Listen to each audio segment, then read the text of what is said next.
Good afternoon, all. Good afternoon. Good afternoon. Good afternoon, ma'am. Good afternoon, ma'am.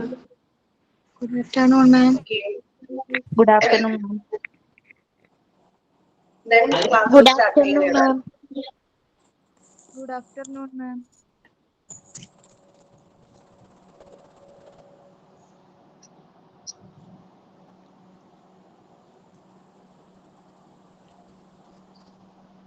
Okay, അപ്പൊ കഴിഞ്ഞ ക്ലാസ്സിൽ നമ്മള് out patient department എന്ന് പറഞ്ഞ ചാപ്റ്റർ ആണ് എടുത്തുകൊണ്ടിരുന്നത്.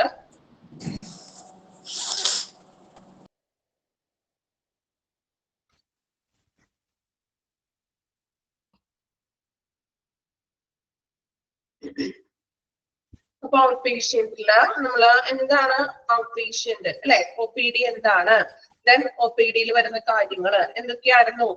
Diagnosis, observation, consultation, treatment, intervention, then rehabilitation. പിന്നെ നമ്മൾ പഠിച്ചു ഒബ്ജക്റ്റീവ്സ് ഓഫ് OPD. എന്തൊക്കെയാണ് ഒബ്ജക്റ്റീവ്സിന്റെ OPDയുടെ ഒബ്ജക്റ്റീവ്സ് അല്ലെ? 4 മെയിൻ ആയിട്ട് നമ്മൾ നോക്കിയത്. ഏതൊക്കെയായിരുന്നു?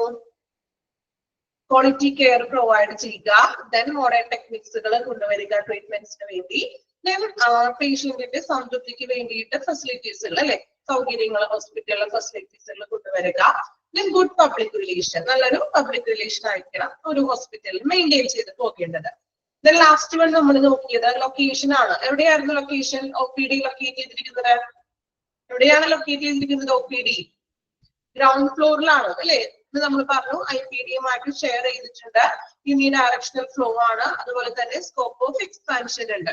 അവിടെ വരെയാണ് കഴിഞ്ഞ ക്ലാസ്സിൽ നമ്മൾ നിർത്തിയത്. കുറച്ച് ദിവസമായി അല്ലെ അവിടെ വരെയല്ലേ കഴിഞ്ഞ ക്ലാസ്സിൽ നിർത്തിയത്? ഓർക്കുന്നുണ്ടോ? വായിക്കുന്നുണ്ടോ നിങ്ങള്? ഓക്കെ, വായിക്കുന്നുള്ളവർക്ക് അറിയാൻ പറ്റും അല്ലെ. അപ്പൊ അതാത് ക്ലാസ്സുകൾ കൃത്യമായിട്ട് വായിച്ചു പോകണം കേട്ടോ, എങ്കിലും നമുക്ക് ആ ഒരു കണ്ടിന്യൂഷൻ കിട്ടുള്ളൂ. കൃത്യമായിട്ട് പഠിച്ചു പോകണമെങ്കിൽ ആരെ പഠിച്ചു പോകാൻ പറ്റുള്ളൂ. ഓക്കെ, നെക്സ്റ്റ് നമുക്ക് അടുത്ത ഭാഗത്തേക്ക് വരാം. അടുത്തതായിട്ട് ഒരു ടേബിൾ ആണ് തന്നിരിക്കുന്നത് അല്ലെ. ടേബിളിൽ നോക്കി ഏരിയ ഓഫ് OPDയുടെ ഏരിയകളാണ് നമ്മൾ ടേബിൾ ആയിട്ട് പഠിക്കാൻ പോകുന്നത്. അപ്പോ ടേബിളിനെ 3ആയിട്ട് തരംതിരിച്ചിരിക്കുകയാണ്. അതായത് OPDയിലെ ഏരിയകൾ പ്രധാനമായിട്ട് 3ആയിട്ട് തരംതിരിച്ചിരിക്കുന്നു. ഫസ്റ്റ് വൺ പേഷ്യന്റ് ഏരിയ, രണ്ടാമതായിട്ട് അഡ്മിനിസ്ട്രേറ്റീവ് ഏരിയ, മൂന്നാമതായിട്ട് പറയുന്നത് ക്ലിനിക്കൽ ഏരിയ. അപ്പോ ഈ 3 OPDയെ നമ്മൾ 3 ഏരിയകളായിട്ട് ക്ലാസിഫൈ ചെയ്തിരിക്കുകയാണ്. പേഷ്യന്റ് ഏരിയ എന്നും administrative area, then clinical area. Okay, ഇനി നമ്മൾ പഠിക്കാൻ പോകുന്നത് ഈ ഓരോ ഏരിയയിലും വരുന്ന, നമ്മൾ ഹോസ്പിറ്റലിൽ ചെല്ലുമ്പോൾ പല പല സെക്ഷനുകൾ കാണാറുണ്ട് അല്ലെ. അപ്പൊ ഇതെല്ലാം ഓരോ ഏരിയകളിലായിട്ട് ക്ലാസിഫൈ ചെയ്തിരിക്കുകയാണ്. സോ ഓരോ ഏരിയയിലും വരുന്നത് എന്തൊക്കെയാണെന്നാണ് ഇനി നമ്മൾ പഠിക്കാൻ പോകുന്നത്. ഫസ്റ്റ് വൺ നമുക്ക് നോക്കാം, പേഷ്യന്റ് ഏരിയ അല്ലേ. അപ്പോ പേഷ്യന്റ് ഏരിയയിൽ എന്തെല്ലാം കാര്യങ്ങളാണ് ഇൻക്ലൂഡ് ചെയ്തിരിക്കുന്നത്? ജസ്റ്റ് ആ പോയിന്റുകൾ മാത്രമേ ഉള്ളൂ കേട്ടോ. ടേബിൾ നിങ്ങൾ അങ്ങനെ തന്നെ ബൈഹാർട്ട് ചെയ്ത് പഠിച്ചാൽ എളുപ്പമായിരിക്കും. അപ്പൊ പേഷ്യന്റ് ഏരിയയിൽ വന്നിരിക്കുന്നത് നോക്കാം. Entrance, reception, registration, record room, waiting area, snack bar, ATM machine etcetera. കണ്ടോ entrance.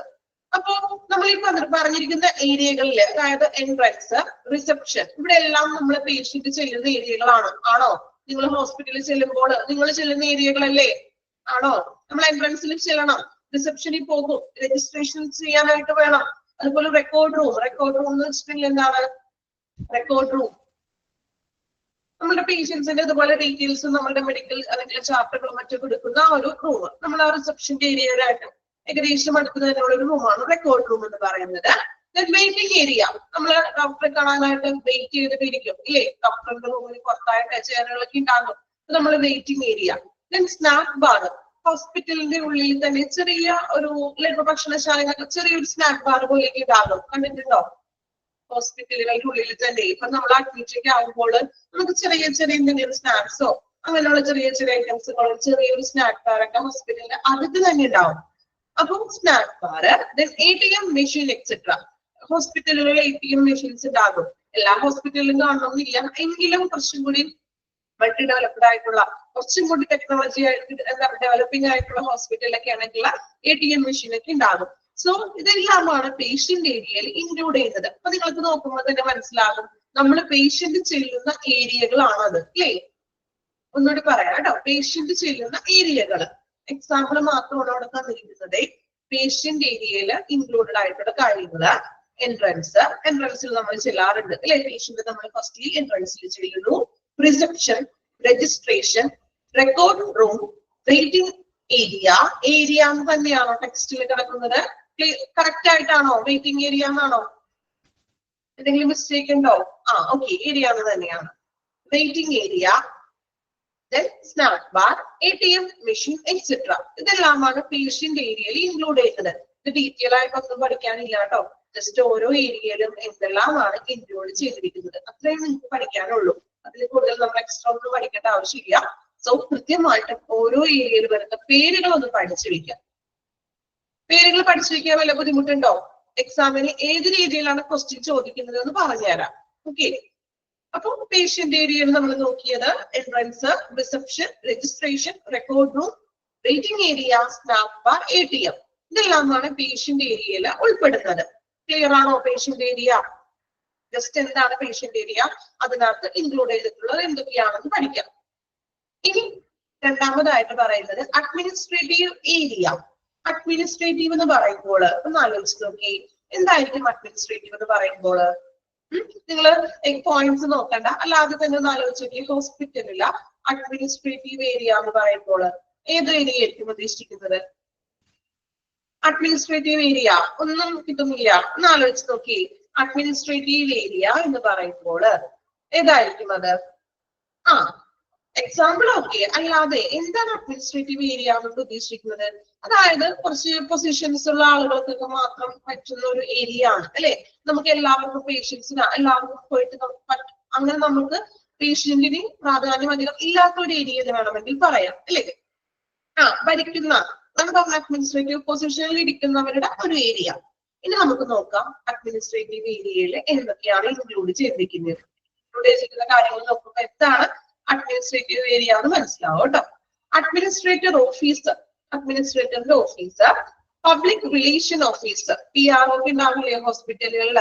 So public relation officer, accounts, billing, security, transport and store room. ഇത്രയും കാര്യങ്ങളാണ് അഡ്മിനിസ്ട്രേറ്റീവ് ഭരണപരമായിട്ടുള്ള ഏരിയയിൽ ഇൻക്ലൂഡ് ചെയ്യുന്ന കാര്യങ്ങൾ. ജസ്റ്റ് ആ പേരുകൾ മാത്രം പഠിച്ചാൽ മതി, അതിന്റെ ഡീറ്റെയിൽ ആയിട്ടൊന്നും പഠിക്കണ്ട. ഓക്കെ, അഡ്മിനിസ്ട്രേറ്റീവ് എന്ന് പറയുമ്പോൾ കുറച്ചും കൂടി ഭരണപരമായിട്ടുള്ള കണക്ക് കാര്യങ്ങളും ബില്ലും അക്കൗണ്ട്സും അങ്ങനെയുള്ള കാര്യങ്ങളൊക്കെ ഇൻക്ലൂഡ് ചെയ്യുന്നതാണ് അഡ്മിനിസ്ട്രേറ്റീവ് ഏരിയ. അഡ്മിനിസ്ട്രേറ്റീവ് ഓഫീസ് ഉണ്ട്, പബ്ലിക് റിലേഷൻ ഓഫീസ് ഉണ്ട്, accounts, billing, security, transport and store room. ഇത്രയുമാണ് അഡ്മിനിസ്ട്രേറ്റീവ് ഏരിയയിൽ ഇൻക്ലൂഡ് ചെയ്യുന്നത്. ക്ലിയർ ആണോ അഡ്മിനിസ്ട്രേറ്റീവ് ഏരിയ? ഓക്കെ ആണോ? ജസ്റ്റ് ആ പേരുകൾ മാത്രം ഒന്ന് പഠിച്ചു വെക്കാം. ഓക്കെ, മൂന്നാമതായിട്ട് പറയുന്നത് ക്ലിനിക്കൽ ഏരിയ ഇല്ലേ? ക്ലിനിക്കൽ ഏരിയ എന്ന് പറയുമ്പോൾ എന്താ ക്ലിനിക്കൽ ഏരിയ എന്ന് വെച്ചാൽ മലയാളത്തിൽ എന്താ പറയാ? Clinical area. ക്ലിനിക്കൽ എന്ന് പറയുന്നത് നമ്മള് ഹോസ്പിറ്റലുമായിട്ട് വളരെ റിലേറ്റഡ് ആയിട്ടുള്ള ഒരു ടേം ആണ് ക്ലിനിക്കൽ എന്ന് പറയുന്നത് അല്ലെ? ക്ലിനിക്ക് എന്നൊക്കെ നമ്മൾ ക്ലിനിക്കിൽ പോയി എന്നൊക്കെ പറയും അല്ലെ? അപ്പൊ ക്ലിനിക്കൽ എന്ന് വെച്ചിട്ടുണ്ടെങ്കിൽ എന്താ അർത്ഥമാക്കുന്നത്? ക്ലിനിക്കൽ ചികിത്സ അല്ലെ? നമ്മൾ ചികിത്സാപരമായിട്ടുള്ള ഏരിയകള്. യെസ്, ക്ലിനിക്കൽ എന്ന് ഉദ്ദേശിക്കുന്നത് ചികിത്സ എന്നാണ്. സോ ചികിത്സാപരമായിട്ടുള്ള ഏരിയകൾ നമുക്ക് നോക്കാം. Consultation, examination room, dressing room, physiotherapy, blood bank and radiology. ഇതെല്ലാം നമുക്ക് ട്രീറ്റ്മെന്റ് നൽകുന്ന ഏരിയകളാണ്. ആണോ? കൺസൾട്ടേഷൻ, ഡോക്ടറിന്റെ റൂമിൽ നമ്മൾ കൺസൾട്ട് ചെയ്യുന്നു, അവിടെ നമുക്ക് ട്രീറ്റ്മെന്റ് ആണ് ലഭിക്കുന്നത് അല്ലെ? എക്സാമിനേഷൻ റൂം, അതായത് നമുക്ക് എക്സാമിനേഷൻ എന്ന് വെച്ചാൽ എന്താണ്? നമുക്ക് ടെസ്റ്റുകളും മറ്റും ചെയ്യുന്ന റൂം. ഡ്രസ്സിംഗ് റൂം, ഇപ്പോ ഡ്രസ്സിംഗ് റൂമും മറ്റും, അതായത് നമുക്കിപ്പോ എന്തെങ്കിലും മുറിവ് വരുമ്പോൾ മറ്റും ഡ്രസ് ചെയ്യുന്ന അങ്ങനെയുള്ള ഡ്രസ്സിംഗ് റൂംസ്. ഫിസിയോതെറാപ്പി, ഫിസിയോതെറാപ്പി ചെയ്യുന്നത്, ബ്ലഡ് ബാങ്ക്, റേഡിയോളജി, ഇതെല്ലാം ചികിത്സാ സംബന്ധമായിട്ടുള്ള ഏരിയകളാണ്. ആണോ? പോയിന്റ്സ് വായിച്ചപ്പോ മനസ്സിലായോ? ക്ലിനിക്കലാണോ എല്ലാം അല്ലെ? നമ്മളുടെ ചികിത്സയ്ക്ക് വേണ്ടിയിട്ടുള്ള ഏരിയകളാണ്. പക്ഷെ എൻട്രൻസും റിസപ്ഷനൊക്കെ ചികിത്സയ്ക്ക് വേണ്ടിയിട്ടുള്ളതാണോ? എൻട്രൻസ്, റിസപ്ഷൻ, രജിസ്ട്രേഷൻ എന്നൊക്കെ പറയുന്നത് ക്ലിനിക്കിലാണോ? അല്ല, വ്യത്യാസമുണ്ട് അല്ലെ? അപ്പൊ ക്ലിനിക്കൽ എന്ന് പറയുന്നത് ചികിത്സാപരമായിട്ടുള്ള ഏരിയ. ഓക്കെ, ഇതൊക്കെയാണ് ഇപ്പൊ clinical area. Consultation, examination room, dressing room, physiotherapy, blood bank and radiology. Okay, അപ്പോ OPD ഏരിയയിൽ നമ്മൾ പ്രധാനമായിട്ടും 3 മൂന്നായിട്ട് ക്ലാസിഫൈ ചെയ്തിരിക്കുന്നു. പേരുകൾ ആദ്യം പഠിക്കാം. Patient area, administrative area, clinical area. പഠിക്കുമ്പോൾ ഓരോ ഏരിയയും ആ ഏരിയയിൽ എന്തെല്ലാമാണ് ഇൻക്ലൂഡ് ചെയ്തിരിക്കുന്നത് അങ്ങനെ പഠിക്കാം. ഫസ്റ്റ് നിങ്ങൾ പഠിക്കുമ്പോൾ എന്ത് ചെയ്യാം? Patient area. പേഷ്യന്റ് ഏരിയയിൽ എന്തൊക്കെയാണ്? Entrance, reception, registration, record room, waiting area, snack bar, ATM. Patient നമ്മൾ ചെല്ലുന്ന ഏരിയകൾ. രണ്ടാമതായിട്ട് പഠിക്കുമ്പോൾ എന്താണ്? അഡ്മിനിസ്ട്രേറ്റീവ്, കുറച്ചും കൂടി ഭരണപരമായിട്ടുള്ള ഏരിയകൾ. അപ്പൊ അതിലെന്ന് പറഞ്ഞിട്ടുണ്ടെങ്കിൽ administrative officer, public relation officer, accounts, billing, security, transport and store room. Then മൂന്നാമതായിട്ട് ക്ലിനിക്കൽ ഏരിയ. ക്ലിനിക്കൽ എന്ന് പറയുമ്പോൾ തന്നെ മനസ്സിലോർക്കാം, ചികിത്സയാണ്, ചികിത്സാപരമായിട്ടുള്ള കാര്യങ്ങളാണ് അതിൽ വരുന്നത്. Consultation, examination room, dressing room, physiotherapy, blood bank, radiology. ഇത്രയുമാണ് ഈ ഒരു ടേബിളിൽ നമുക്ക് പഠിക്കാനുള്ളത്. വളരെ 3 കാര്യങ്ങൾ അല്ലെ? ക്ലിയർ ആണോ ടേബിള്? ഇപ്പൊ തന്നെ ഒരു പകുതി നിങ്ങൾ പഠിച്ചു കഴിഞ്ഞിട്ടുണ്ട്. പഠിച്ചോ പകുതി? അല്ലെ? ഒരു 50% പഠിച്ചു തന്നെയാണ് എന്റെ വിശ്വാസം. ആണോ? അതുകൊണ്ടാണ് അത്രയും ഞാൻ എക്സ്പ്ലനേഷന്റെ ആവശ്യമില്ല അതില്. എങ്കിലും നിങ്ങൾക്ക് കുറച്ചും കൂടി എളുപ്പമാവാൻ വേണ്ടിയിട്ടാണ് കുറച്ചും കൂടി ഞാൻ എക്സ്പ്ലനേഷൻ ചെയ്യുന്നത്. ഓക്കെ, 3 ഏരിയകൾ പഠിക്കണം. എക്സാമിന് ചോദിക്കും, ഇമ്പോർട്ടന്റ് ആണ്. എക്സാമിന് ചിലപ്പോൾ ചോദിക്കുന്നത് ഒരു മോഡൽ ടീച്ചർ പറഞ്ഞുതരാം, ശ്രദ്ധിക്കുക കേട്ടോ. എക്സാമിന് ചിലപ്പോൾ നിങ്ങളോട് ഒരു ക്വസ്റ്റ്യൻ വരികയാണ്. അതായത് ഇപ്പോ എൻട്രൻസ്, റിസപ്ഷൻ, രജിസ്ട്രേഷൻ, ഈ 3 entrance, reception and registration. Then ഒരു ഹൈഫൺ ഇട്ടിട്ട് നിങ്ങളോട് പറയുന്നത് identify which area of in OPD ഏത് ഏരിയയാണെന്ന് ഐഡന്റിഫൈ ചെയ്യാൻ വരും ഒരു ക്വസ്റ്റ്യൻ. ഏതായിരിക്കും ആൻസർ? ഓപ്ഷൻ തന്നിരിക്കുന്നത് patient area, administrative area, clinical area എന്ന ഓപ്ഷൻ തരും. അപ്പൊ നമുക്ക് ഓരോ ഏരിയയിലും എന്തൊക്കെയുണ്ടെന്ന് പഠിച്ചാൽ മാത്രമേ നമുക്കത് ക്വസ്റ്റ്യൻ ആൻസർ ചെയ്യാൻ പറ്റുള്ളൂ. ആണോ? ആൻസർ പേഷ്യന്റ് ഏരിയ ആണ്. ദെൻ അതുപോലെ തന്നെ വേറൊരു രീതിയിൽ ക്വസ്റ്റ്യൻ ചോദിക്കുകയാണെങ്കിൽ ചിലപ്പോ കുറച്ച് ഒരുമിച്ച് നിങ്ങൾക്ക് തന്നിരിക്കുകയാണ് കേട്ടോ. എക്സാമ്പിൾ ശ്രദ്ധിക്കാം. കൺസൾട്ടേഷൻ, അക്കൗണ്ട്സ്, ബില്ലിംഗ്, സെക്യൂരിറ്റി, അല്ലെങ്കിൽ അങ്ങനെ കുറച്ച് തന്നിട്ട് ക്ലിനിക്കൽ ഏരിയയിൽ ഉൾപ്പെടുന്ന കാര്യങ്ങൾ എന്തൊക്കെയാണെന്ന് മാർക്ക് ചെയ്യാനുണ്ടാകും. അതോടൊപ്പം തന്നെ ചിലപ്പോൾ ഓഡ് വൺ മാർക്ക് ചെയ്യാനായിട്ട് വരും. അതായത് ഇപ്പോ consultation, examination room, dressing room, then billing. അതില് ഓഡ് വൺ ഏതാണ്? Odd one? Consultation, examination room, then dressing room and billing. Billing ആണ്. എന്തുകൊണ്ടാണ് നിങ്ങൾക്ക് ബില്ലിംഗ് ആണെന്ന് നമുക്കറിയാം. അഡ്മിനിസ്ട്രേറ്റീവിലാണ് ബില്ലിംഗ് വരുന്നത് അല്ലെ? ക്ലിനിക്കൽ എന്ന് പറയുമ്പോൾ ചികിത്സാപരമായിട്ടുള്ള എല്ലാം വരുന്നതാണ് ക്ലിനിക്കൽ. കണ്ടോ? ഈ ഒരൊറ്റ ടേബിളിൽ നിന്നും പല രീതിയിൽ ക്വസ്റ്റ്യൻസ് നമുക്ക് പ്രതീക്ഷിക്കാം. അതുകൊണ്ട് ഏത് രീതിയിൽ ക്വസ്റ്റ്യൻ ചോദിച്ചാലും നമുക്ക് അല്ലെങ്കിൽ പറയാൻ പറ്റണമെങ്കിൽ നമ്മൾ ആ ടേബിൾ കംപ്ലീറ്റ് ആയിട്ട് പഠിക്കണം. എളുപ്പമാണ്, വലിയ ബുദ്ധിമുട്ടൊന്നുമില്ല.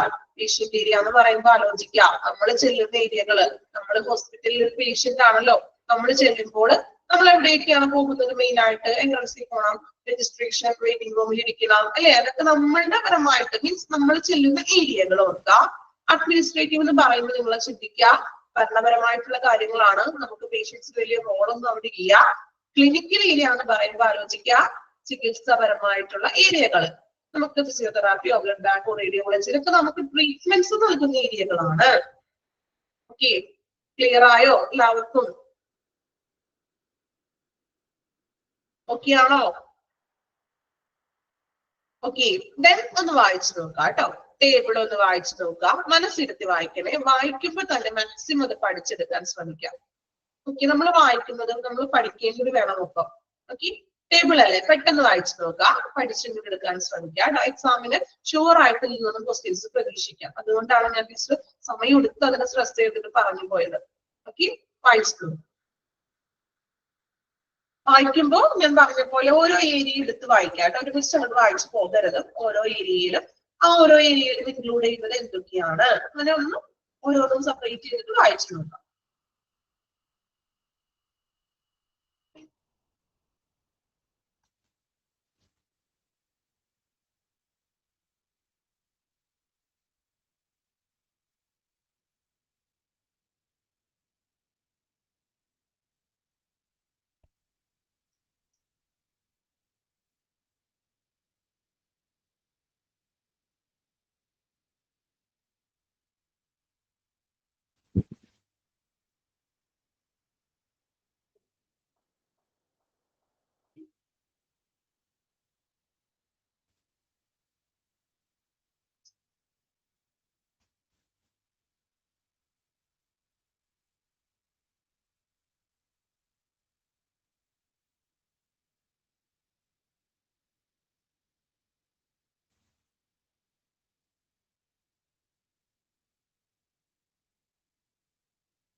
ഓക്കെ, കംപ്ലീറ്റ് ചെയ്തു എല്ലാവരും? ടേബിൾ വായിച്ചോ? വായിച്ചോന്നല്ല, വായിച്ചിട്ട് പഠിച്ചോ? കുറച്ചെങ്കിലും പഠിക്കാൻ പറ്റിയോ? ഓക്കെ, പഠിച്ചു. ക്ലിയർ ആണല്ലോ? ടേബിള് നിങ്ങൾ പഠിച്ചിട്ടുണ്ട്. ഇനി ജസ്റ്റ് നമുക്ക് വായിച്ചാൽ മതി, കിട്ടും, എളുപ്പമാണ് കേട്ടോ. പഠിച്ചു എല്ലാവരും. ഓക്കെ, നെക്സ്റ്റ് നോക്കാം. Flow pattern of clients in OPD. ഒരു ക്ലയന്റ് മീൻസ് അറിയാലോ, പേഷ്യന്റ് തന്നെയാണ്. ഒരു പേഷ്യന്റ് OPD-യിലേക്ക് വരുന്നതിന്റെ ചെറിയൊരു ഫ്ലോ ചാർട്ട് ആണ് തന്നിരിക്കുന്നത്. ഓക്കെ, ഫ്ലോ ചാർട്ട് നോക്കാം, എളുപ്പമാണ് കേട്ടോ. നമ്മൾ ഹോസ്പിറ്റലിൽ പോകുന്ന കാര്യമായിട്ട് കമ്പയർ ചെയ്തിട്ട് നമുക്ക് പഠിക്കാം. First one enquiry.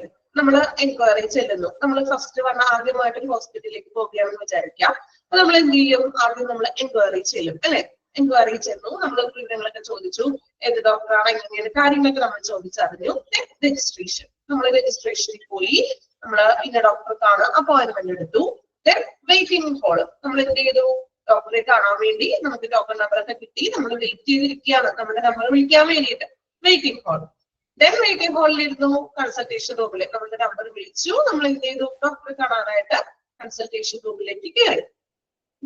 Investigation facilities. Investigation facility എന്ന് വെച്ചിട്ടുണ്ടെങ്കിൽ നമ്മൾ ഡോക്ടറെ കണ്ടതിന് ശേഷം ഡോക്ടർ ചിലപ്പോൾ എന്തെങ്കിലും ബ്ലഡ് ടെസ്റ്റുകളോ അല്ലെങ്കിൽ എന്തെങ്കിലും ടെസ്റ്റുകൾ എഴുതിയിട്ടുണ്ടെങ്കിൽ മറ്റു ടെസ്റ്റുകൾക്ക് വേണ്ടി നമ്മൾ പോയി. ഇതാണ് ഇൻവെസ്റ്റിഗേഷൻ ഫെസിലിറ്റീസ് കൊണ്ട് ഉദ്ദേശിക്കുന്നത്. ഇപ്പോൾ ചിലപ്പോൾ ഡോക്ടർ പറയുമല്ലോ, ഒന്ന് BP ചെക്ക് ചെയ്യണം, അല്ലെങ്കിൽ ബ്ലഡ് ടെസ്റ്റ് ഒന്ന് എടുത്തേക്കൂ, അല്ലെങ്കിൽ യൂറിൻ ടെസ്റ്റ് ചെയ്യണം, എന്തെങ്കിലും ടെസ്റ്റുകളൊക്കെ പറഞ്ഞിട്ടുണ്ടെങ്കിൽ അങ്ങനെയുള്ള ഇൻവെസ്റ്റിഗേഷൻസ്, ലാബ് ടെസ്റ്റുകൾ. ഫാർമസി. ഇപ്പൊ ടെസ്റ്റുകളൊക്കെ നമ്മൾ ചെയ്തിട്ടോ, അതിനുശേഷം നമ്മൾ ഡോക്ടർ എഴുതിയ മെഡിസിൻ വാങ്ങിക്കാനായിട്ട് നമ്മൾ എന്ത് ചെയ്തു? ഫാർമസിയിലേക്ക് പോയി. ഫാർമസിയിൽ ചെന്നു, മെഡിസിൻസ് ഒക്കെ വാങ്ങിച്ചു, എക്സിറ്റ് ചെയ്തു. OPD-യിലെ നമ്മൾ അഡ്മിറ്റ് ചെയ്യുന്നില്ലല്ലോ, എക്സിറ്റ് ചെയ്തു. ഇത്രയുള്ള ഒരു ഫ്ലോ പാറ്റേൺ ഓഫ് ക്ലയൻസ് എന്ന് പറഞ്ഞാൽ. ഒരു പ്രാവശ്യം കൂടി വായിക്കാം കേട്ടോ. എൻക്വയറി നമ്മൾ ചെന്നു.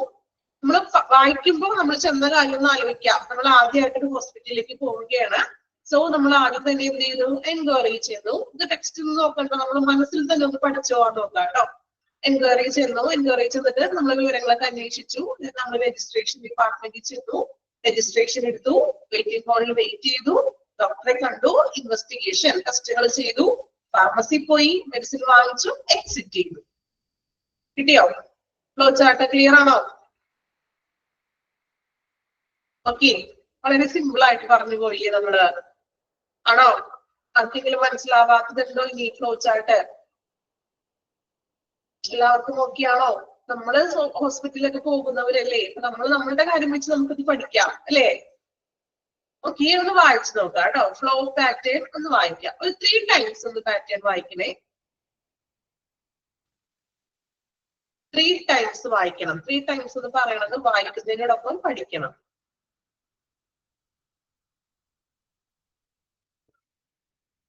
ഈ ചാർട്ട് മാറ്റം ഉണ്ടാവില്ലേ? ഇത് കോമൺ ആയിട്ട് ജസ്റ്റ് ഒരു നമ്മൾ എന്താ പറയാ, ഒരു ഔട്ട്ലൈൻ പോലെ തന്നിരിക്കുകയാണ് കേട്ടോ. ഒരു OPD-യിൽ വരുന്ന പേഷ്യന്റ് OPD-യിൽ വരുന്നതാണ് നമ്മൾ ഉദ്ദേശിക്കുന്നത്. നമ്മൾ നോർമലി സാധാരണ രജിസ്ട്രേഷൻ എടുത്ത് വെയിറ്റിംഗ് ഹാളിൽ ഇരുന്നു, ഡോക്ടറെ കണ്ടു, ടെസ്റ്റുകളൊക്കെ ചെയ്തു, ഫാർമസിയിൽ പോയി മെഡിസിൻ വാങ്ങിച്ചു, നമ്മൾ എക്സിറ്റ് ചെയ്യും. കോമൺ ആയിട്ട് അങ്ങനെയുള്ള കാര്യങ്ങൾ ഇങ്ങനെ തന്നെയാണല്ലോ ഫ്ലോ പാറ്റേൺ പോകുന്നത്.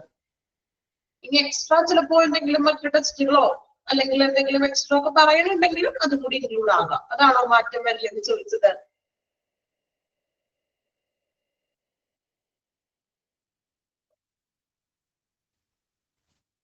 ഓക്കെ. ഇപ്പൊ എക്സ്ട്രാ എന്തെങ്കിലും ഇപ്പൊ ഒരു സ്കാനിങ്ങിന് പറഞ്ഞിട്ടുണ്ടോ, അങ്ങനെ എന്തെങ്കിലും എല്ലാം കൂടി ഇൻക്ലൂഡ് ചെയ്തിട്ടാണ് കേട്ടോ ഇൻവെസ്റ്റിഗേഷൻ ഫെസിലിറ്റീസ് ഉദ്ദേശിക്കുന്നത്. അതിനെ എല്ലാം കൂടി ഇൻക്ലൂഡ് ചെയ്തിട്ടാണ്. അല്ലെങ്കിൽ നമ്മള് ആരോ മാർക്കിട്ട് ഒത്തിരി പോകണ്ടേ? ഇപ്പൊ എന്താണ് ബ്ലഡ് ടെസ്റ്റ്, സ്കാനിങ്, എക്സ്റേ, ഇതിനെല്ലാം കൂടി ഇൻക്ലൂഡ് ചെയ്തിട്ടാണ് ഇൻവെസ്റ്റിഗേഷൻ ഫെസിലിറ്റി ഉദ്ദേശിച്ചിരിക്കുന്നത്. ക്ലിയർ ആയോ?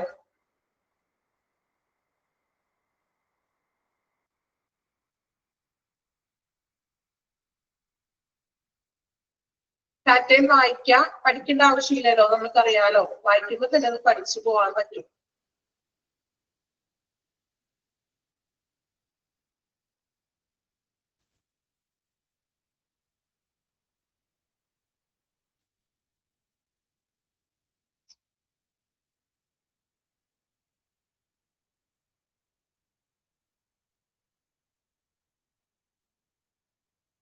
ഓക്കെ, വായിച്ചോ? Flow pattern of clients clear ആണോ എല്ലാവർക്കും? വായിച്ചിട്ട് ഓക്കെ ആണോ?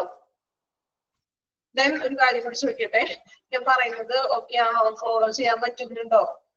സ്പീഡ് ഓക്കെ ആണോ എല്ലാവർക്കും? സ്പീഡ് കൂടുതലോ അങ്ങനെ എന്തെങ്കിലും ബുദ്ധിമുട്ടുണ്ടോ ഉണ്ടെങ്കിൽ ഒന്ന് പറയാട്ടോ. സ്പീഡ് കൂടുതൽ ഉണ്ടെങ്കിൽ നമുക്കൊന്ന് സ്ലോ ചെയ്യാൻ പറ്റുന്നുണ്ട്. ഓക്കെ, ബുദ്ധിമുട്ടൊന്നുമില്ല. ദെൻ നമ്മൾ ആ ഒരു ഫ്ലോയിൽ പറയുമ്പോഴേ ചിലപ്പോ ഒത്തിരി എന്താ സ്പീഡ് കൂടുന്ന പോലെ എനിക്കും തോന്നാറുണ്ട്. അപ്പൊ അതുകൊണ്ടാണ് ഞാൻ നിങ്ങളോട് എന്തെങ്കിലും ബുദ്ധിമുട്ടുണ്ടോ എന്ന് ചോദിക്കുന്നത് കേട്ടോ. അങ്ങനെ എന്തെങ്കിലും ഉണ്ട് മനസ്സിലാവുന്നില്ല, ഫോളോ ചെയ്യാൻ പറ്റാത്തതോ അല്ലെങ്കിൽ സ്പീഡിനൊക്കെ എത്താൻ പറ്റാത്തതോ അങ്ങനെ എന്തെങ്കിലും ഉണ്ടെങ്കിൽ ഒന്ന് പറയാം കേട്ടോ. ഓക്കെയാണ്, ഇങ്ങനെ തന്നെ പോയാൽ മതി. നമ്മള് കുറച്ച് ഇത്തിരി ഒരുപാട് സ്ലോ എടുത്താലും നിങ്ങൾക്കും അത് കേൾക്കാൻ ബുദ്ധിമുട്ടല്ലേ? ബുദ്ധിമുട്ട് മീൻസ് ഇച്ചിരി ബോറിംഗ് ആയിട്ട് തോന്നും. അതുകൊണ്ട് ഇച്ചിരി നമ്മൾ എന്താ പറയാ, ഇച്ചിരി സൗണ്ട് കാര്യങ്ങളൊക്കെ വേണ്ടേ, എങ്കിലല്ലേ കുറച്ചും കൂടി നിങ്ങൾക്ക് ആക്റ്റീവായിട്ട് ഇരിക്കാൻ പറ്റുള്ളൂ. പിന്നെ എളുപ്പമാണ്, ഒരുപാട് അങ്ങനെ സ്ട്രെസ് ചെയ്യുന്ന ഒരു ഏരിയ ഒന്നല്ല, നമുക്ക് കോമൺ ആയിട്ട് അറിയാവുന്ന കുറെ കാര്യങ്ങളൊക്കെ ഉണ്ട്. മാക്സിമം ഞാൻ അതുകൊണ്ടാണ് നിങ്ങൾ ഹോസ്പിറ്റലിൽ പോയ കാര്യങ്ങളും അങ്ങനെ നമ്മൾ കണക്ട് ചെയ്ത് പഠിക്കുമ്പോൾ കുറച്ചും കൂടി ഈസി ആയിട്ട് നിങ്ങൾക്ക് അത് ക്യാച്ച് ചെയ്യാൻ പറ്റും. ആണോ? നമ്മൾ ഈ ടെക്സ്റ്റിൽ ഇങ്ങനെ മാത്രം നോക്കുമ്പോൾ അതിന്റെയും കുറച്ചും കൂടി എളുപ്പം നമ്മൾ നമ്മളുടെ അനുഭവമായിട്ട് കണക്ട് ചെയ്യുമ്പോഴല്ലേ നിങ്ങൾക്ക് പെട്ടെന്ന് അത് ക്യാച്ച് ചെയ്യാൻ പറ്റുന്നത്. ആണോ? ആണോ? എല്ലാവരോടും ആണ് കേട്ടോ. ഓക്കെ, റിപ്ലൈ ഒക്കെ തരാട്ടോ ചോദിക്കുന്നതിനൊക്കെ, ഒരു ജസ്റ്റ് റിപ്ലൈ ഒക്കെ ഒന്ന് തരാം. ഓക്കെ, നെക്സ്റ്റ് സെക്ഷൻ നോക്കാം. അടുത്തത് വീണ്ടും നമ്മളൊരു ടേബിൾ ആണ് തരുന്നത്. എക്യുപ്മെന്റിന്റെ ഒരു ടേബിളാണ്. ഓക്കെ, എക്യുപ്മെന്റ്സിന്റെ ഒരു ടേബിൾ ആണ് തന്നിരിക്കുന്നത്. നമുക്ക് എക്യുപ്മെന്റ് എന്ന് പറഞ്ഞ ഒരു ചാപ്റ്റർ തന്നെ ഡീറ്റെയിൽ ആയിട്ട് പഠിക്കാനുണ്ട്. സോ ഒരുപാട് ഞാൻ ഡീറ്റെയിൽ ആയിട്ടൊന്നും എക്യുപ്മെന്റ്സ് പറഞ്ഞു പോകുന്നില്ല, കാരണം ഒരു ചാപ്റ്റർ വീണ്ടും തുറന്ന് കിടക്കുകയാണ് ഹോസ്പിറ്റൽ എക്യുപ്മെന്റ്സിനെ കുറിച്ചിട്ട് ഡീറ്റെയിൽ ആയിട്ട് പഠിക്കാനായിട്ട്. സോ നമുക്ക് എക്യുപ്മെന്റ്സ് നോക്കാം. ഇവിടെ നമുക്ക് കുറച്ച് ലിമിറ്റഡ് ആയിട്ടുള്ള കുറച്ച് എക്യുപ്മെന്റ്സുകൾ മാത്രം പറഞ്ഞിട്ടുള്ളേ. ഇതിൽ കൂടുതൽ ഒരുപാട് എക്യുപ്മെന്റ്സുകളൊക്കെ ഉണ്ട് കേട്ടോ, ഹോസ്പിറ്റലിൽ ഉപയോഗിക്കുന്ന എക്യുപ്മെന്റ്സുകൾ ഉണ്ട്. ഡീറ്റെയിൽ ആയിട്ട് ഒരു ചാപ്റ്ററിൽ പഠിക്കാനുള്ളതുകൊണ്ട് ഇവിടെ നമുക്ക് ചെറിയ ചെറിയ കുറച്ച് ഭാഗങ്ങൾ മാത്രം പറഞ്ഞിട്ടുള്ളൂ. അപ്പോ എക്യുപ്മെന്റ്സിനെ തന്നെ നമ്മള് ഹോസ്പിറ്റലിൽ നിങ്ങൾ ഒരുപാട് എക്യുപ്മെന്റ്സുകൾ കണ്ടിട്ടുണ്ടോ? ഏതൊക്കെയാണെന്ന് ഞാൻ ചോദിക്കുന്നില്ല, കാരണം ഒത്തിരി ഉണ്ട്. നിങ്ങൾക്ക് അറിയാൻ പാടില്ലാത്ത എക്യുപ്മെന്റ്സുകൾ ഉണ്ട് അല്ലേ? എല്ലാ എക്യുപ്മെന്റ്സിന്റെ പേരുകൾ അറിയാമോ? കണ്ടാൽ അത് മനസ്സിലാക്കാൻ പറ്റുമോ എക്യുപ്മെന്റ്സുകൾ? ഇല്ല അല്ലേ? പക്ഷെ നമ്മൾ ഈ ഒരു കോഴ്സ് ഒക്കെ പഠിച്ചു കഴിയുമ്പോൾ ഒരുവിധം നമുക്ക് എക്യുപ്മെന്റ്സ് ഒക്കെ നിങ്ങൾ പഠിക്കും. നമുക്ക് ഹോസ്പിറ്റലിൽ പോകുമ്പോൾ പറയാൻ പറ്റും.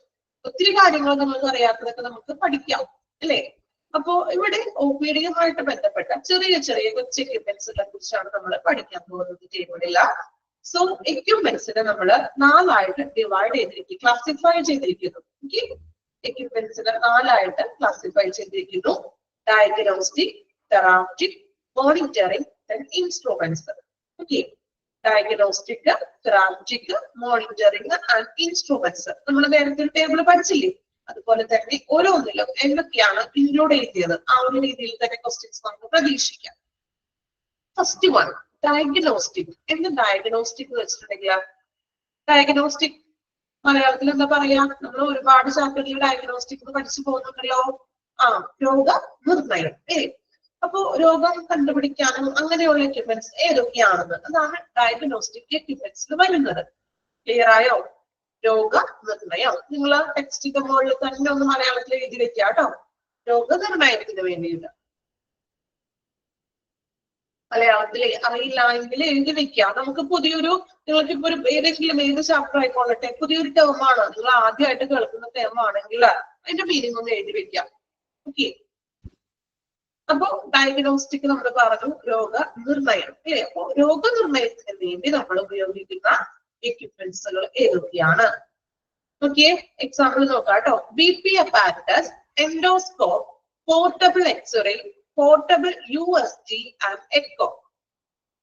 ഇതില് BP എല്ലാവരും കേട്ടിട്ടുണ്ടാവുമല്ലോ. BP അപ്പാരറ്റസ് കണ്ടിട്ടുണ്ടാകും, ചിലപ്പോൾ നിങ്ങളുടെ വീടുകളിൽ ഉണ്ടാകും ഇല്ലേ? BP നോക്കുന്ന ഉപകരണം ഉണ്ടോ? നോർമലി ഇപ്പൊ എല്ലാ വീടുകളിലൊക്കെ അവൈലബിൾ ആണ് അല്ലെ? ഇപ്പൊ BP അങ്ങനെയുള്ള പേഷ്യൻസ് ഒക്കെ ഉണ്ടെങ്കിൽ നമുക്ക് തന്നെ ചെക്ക് ചെയ്യാവുന്നതേ ഉള്ളൂ. BP apparatus. അപ്പൊ BP അപ്പാരറ്റസ് എന്ന് പറഞ്ഞാൽ രോഗനിർണയമാണോ?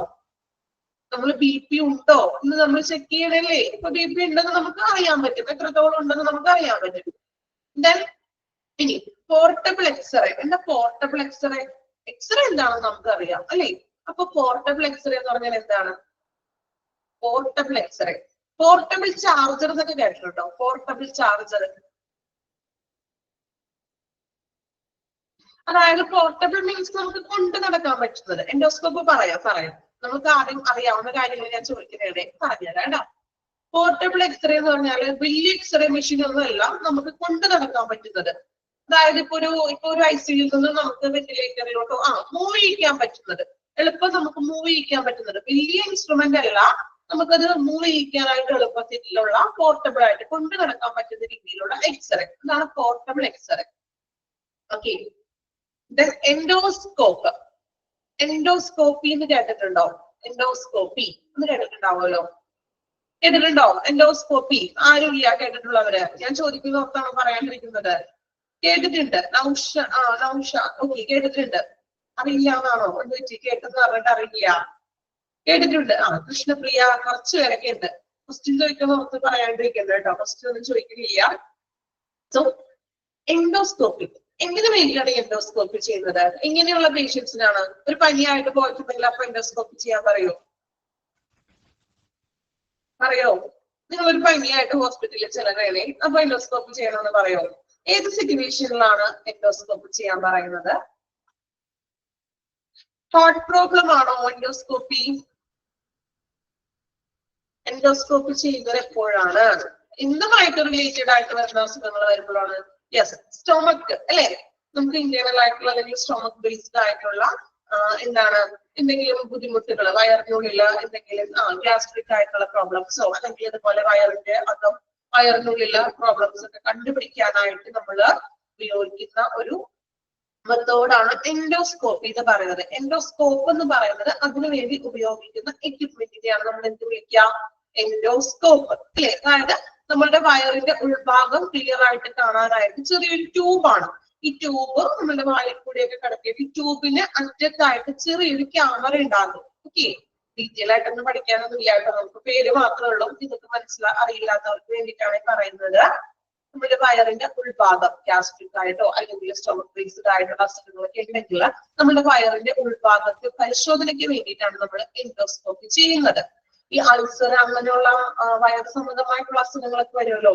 അപ്പൊ നമ്മൾ കൃത്യമായിട്ട് വയറിന്റെ ഉൾഭാഗം കാണാനും പരിശോധിക്കാൻ വേണ്ടിയിട്ടാണ് എൻഡോസ്കോപ്പി ചെയ്യുന്നത്. ആ ഒരു പ്രൊസീജിയറിനെ വിളിക്കുന്നത് എൻഡോസ്കോപ്പി എന്നാണ്.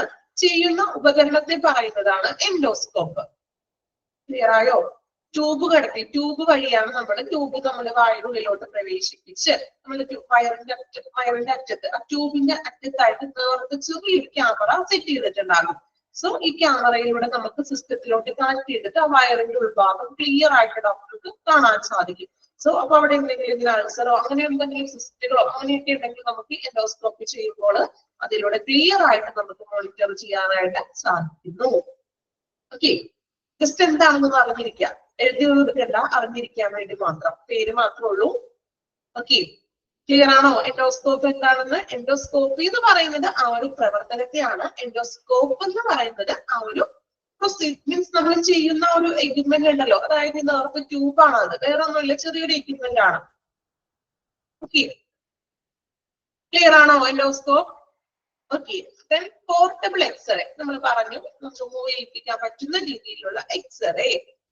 Then portable USG. USG കേട്ടിട്ടുണ്ടോ? USG ultrasound. ഫുൾ ഫോം എന്താണ്? USGയുടെ ഫുൾ ഫോം അറിയാമോ? അൾട്രാസൗണ്ട്. ബാക്കി എന്താണ്? അൾട്രാസൗണ്ട് അത്രേ ഉള്ളൂ. Ultrasound sonography. സോണോഗ്രാഫ് കേട്ടോ, ജസ്റ്റേഷൻ ആണോ? അൾട്രാസൗണ്ട് സോണോഗ്രഫി എഴുതി വെക്കാം കേട്ടോ. ഒന്ന് അൾട്രാസൗണ്ട് സോണോഗ്രഫി എഴുതി വെക്കാം. USG ടെക്സ്റ്റിലെ മുകളിൽ തന്നെ എഴുതി വെച്ചോളൂ.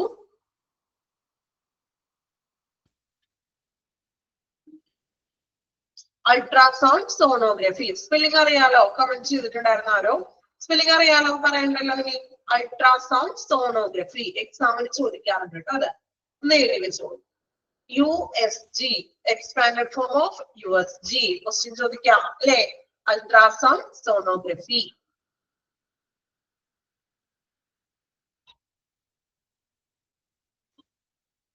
എഴുതി വെച്ചോ. അൾട്രാസൗണ്ട് സോണോഗ്രഫി പറയാം. അല്ലെ? USG എന്ന് പറഞ്ഞിട്ടുണ്ടെങ്കിൽ എന്താണ് USG? നിങ്ങൾ എവിടെയെങ്കിലും കണ്ടിട്ടുണ്ടോ അൾട്രാസൗണ്ട് സ്കാനിങ് ചെയ്യുന്നത്? അൾട്രാസൗണ്ട് സ്കാനിങ് ഏത് ടൈമിലാണ് ചെയ്യുന്നതെന്ന് അറിയാമോ? എപ്പോഴാണ് എവിടെയെങ്കിലും കേട്ടതായിട്ട് ഓർക്കുന്നുണ്ടോ ultrasound scanning? Means sound waves. Pregnancy ടൈമിൽ അൾട്രാസൗണ്ട് സ്കാനിങ് ചെയ്യും അല്ലെ? ഇതിന് വേണ്ടിയിട്ടാണ് നമ്മുടെ ഉള്ളിലുള്ള പിക്ചേഴ്സിന്റെ, അതായത് ഓർഗൻസിന്റെ പിക്ചർ ഒക്കെ നമുക്ക് കൃത്യമായിട്ട് വയറിന് മീൻസ് പ്രഗ്നൻസി പീരീഡിൽ നമുക്ക് ബേബിയുടെ എന്താണ് ഓർഗൻസും കാര്യങ്ങളൊക്കെ ക്ലിയർ ആയിട്ട് കാണാൻ വേണ്ടിയിട്ട് നമ്മൾ ഈ ഒരു അൾട്രാസൗണ്ട് സോണോഗ്രഫി സ്കാൻ ചെയ്യുന്നു. ഓക്കെ, പ്രഗ്നൻസി പീരീഡിൽ ചെയ്യുന്നതാണ്. ദെൻ അടുത്തത് പറയുന്നത് എക്കോ കാർഡിയോഗ്രാം എന്ന് പറയും നമ്മള്. എക്കോ കാർഡിയോഗ്രാം എന്ന് പറഞ്ഞിട്ടുണ്ടെങ്കിൽ എന്തുമായിട്ടാണ് റിലേറ്റ് ചെയ്തിരുന്നത്?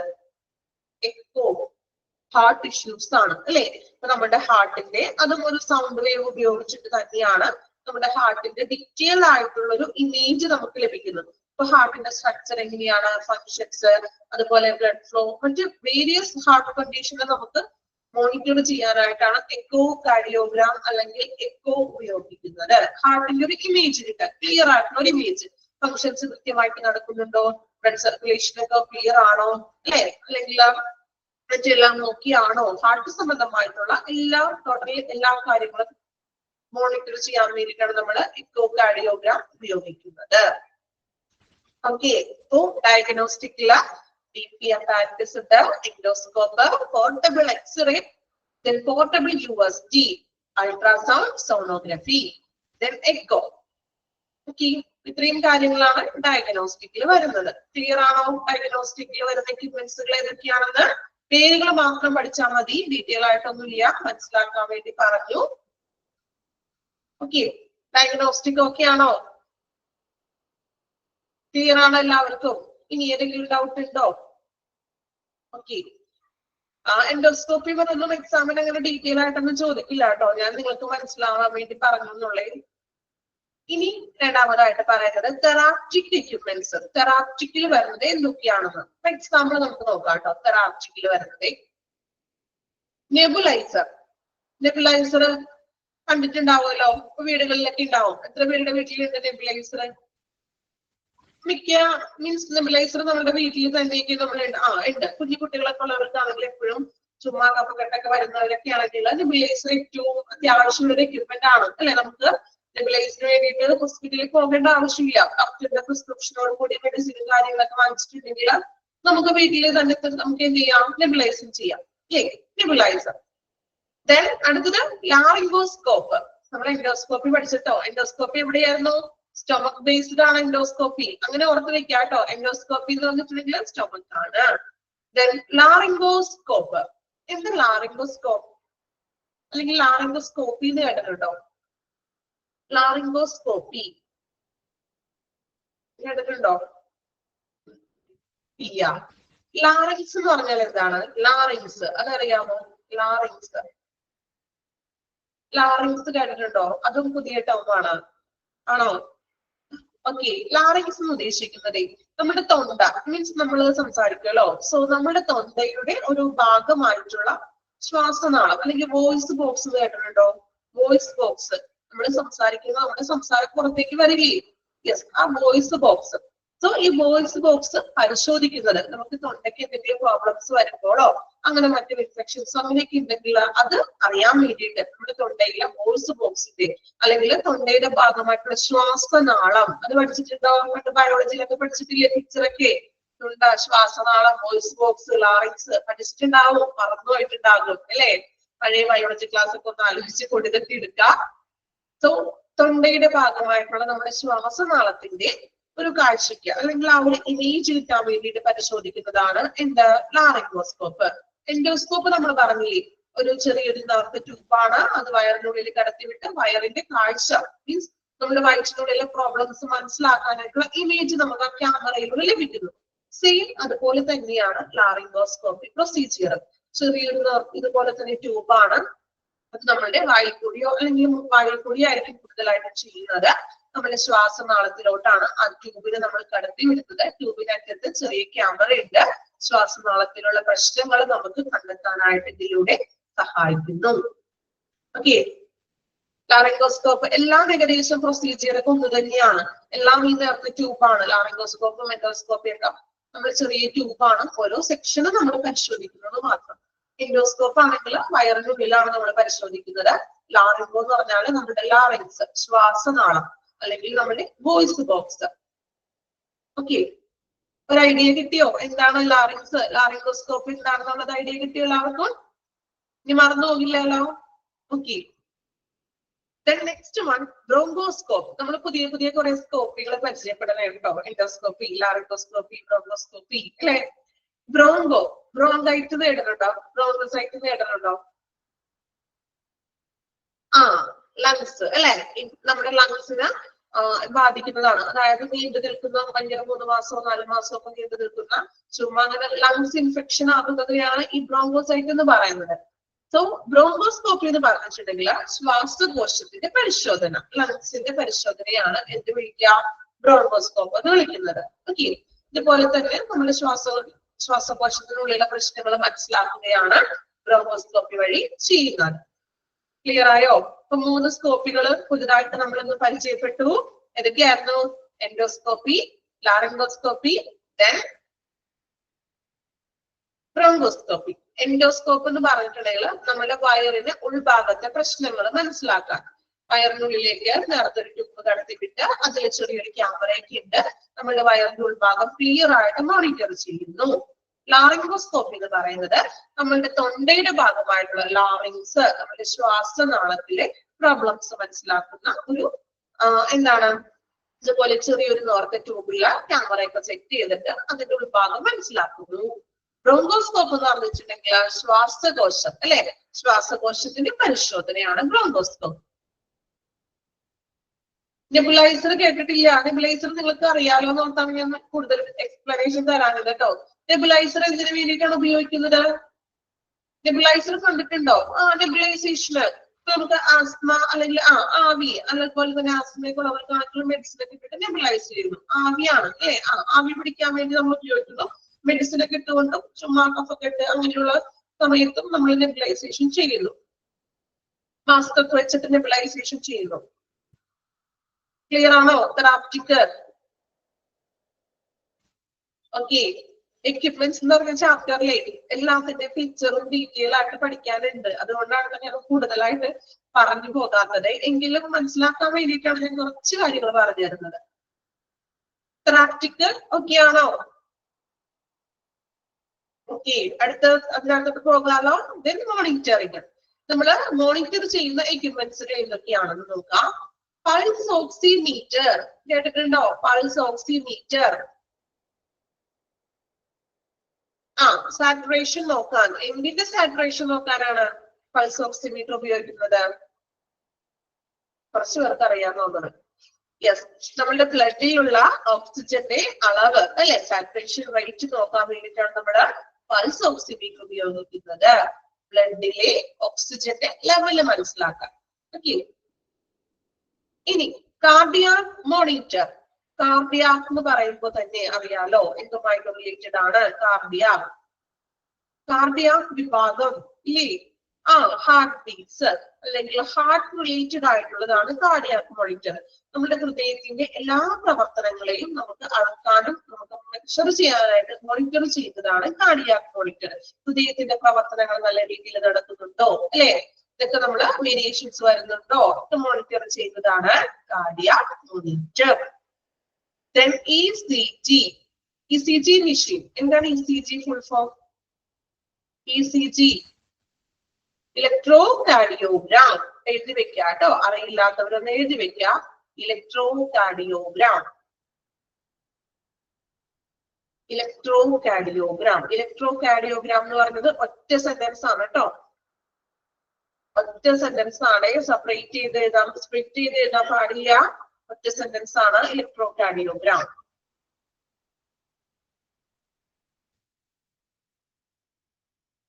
ഓക്കെ, അപ്പോ മോണിറ്ററിംഗിൽ വരുന്നതാണ് pulse oximeter, cardiac monitor, ECG machine. മൂന്നെണ്ണം ഓക്കെ ആണോ?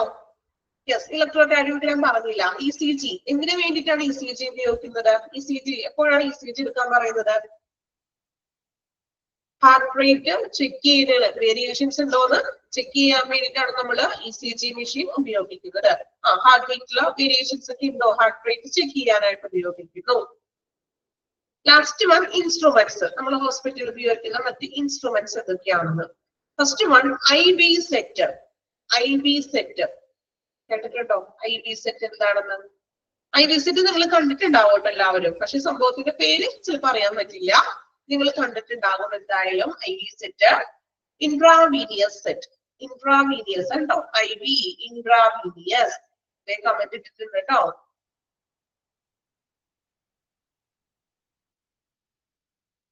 IV set. IV സെറ്റ് എന്ന് പറഞ്ഞിട്ടുണ്ടെങ്കിൽ നമ്മള് ഒരു മെഡിക്കൽ ഡിവൈസ് ആണ്. നമ്മള് ഫ്ലൂയിഡ്സ് ഒക്കെ ഡെലിവറി ചെയ്യാൻ വേണ്ടിയിട്ട്, അതായത് നമ്മള് അഡ്മിറ്റ് ആകുമ്പോൾ നമുക്ക് ഡ്രിപ്പ് ഇടില്ലേ? ഡ്രിപ്പ് ഇടുമ്പോൾ നിങ്ങൾ കണ്ടിട്ടില്ലേ? ആ ഡ്രിപ്പിൽ നിന്ന് നമ്മൾക്ക് ആ ഒരു വെയിലോട്ടൊക്കെ എത്തിക്കാൻ വേണ്ടിയിട്ട് നമ്മൾ ഉപയോഗിക്കുന്ന ഒരു ചെറിയൊരു മീൻസ് ഒരു വൈറ്റ് കളറുള്ള ക്യാനുല പോലെ തന്നെ ഇരിക്കും. കണ്ടിട്ടുണ്ടെങ്കിൽ നിങ്ങൾ കണ്ടിട്ടുണ്ടാകും. ചിലപ്പോ പേര് അത്ര ക്ലിയർ അല്ലായിരിക്കും അല്ലെ?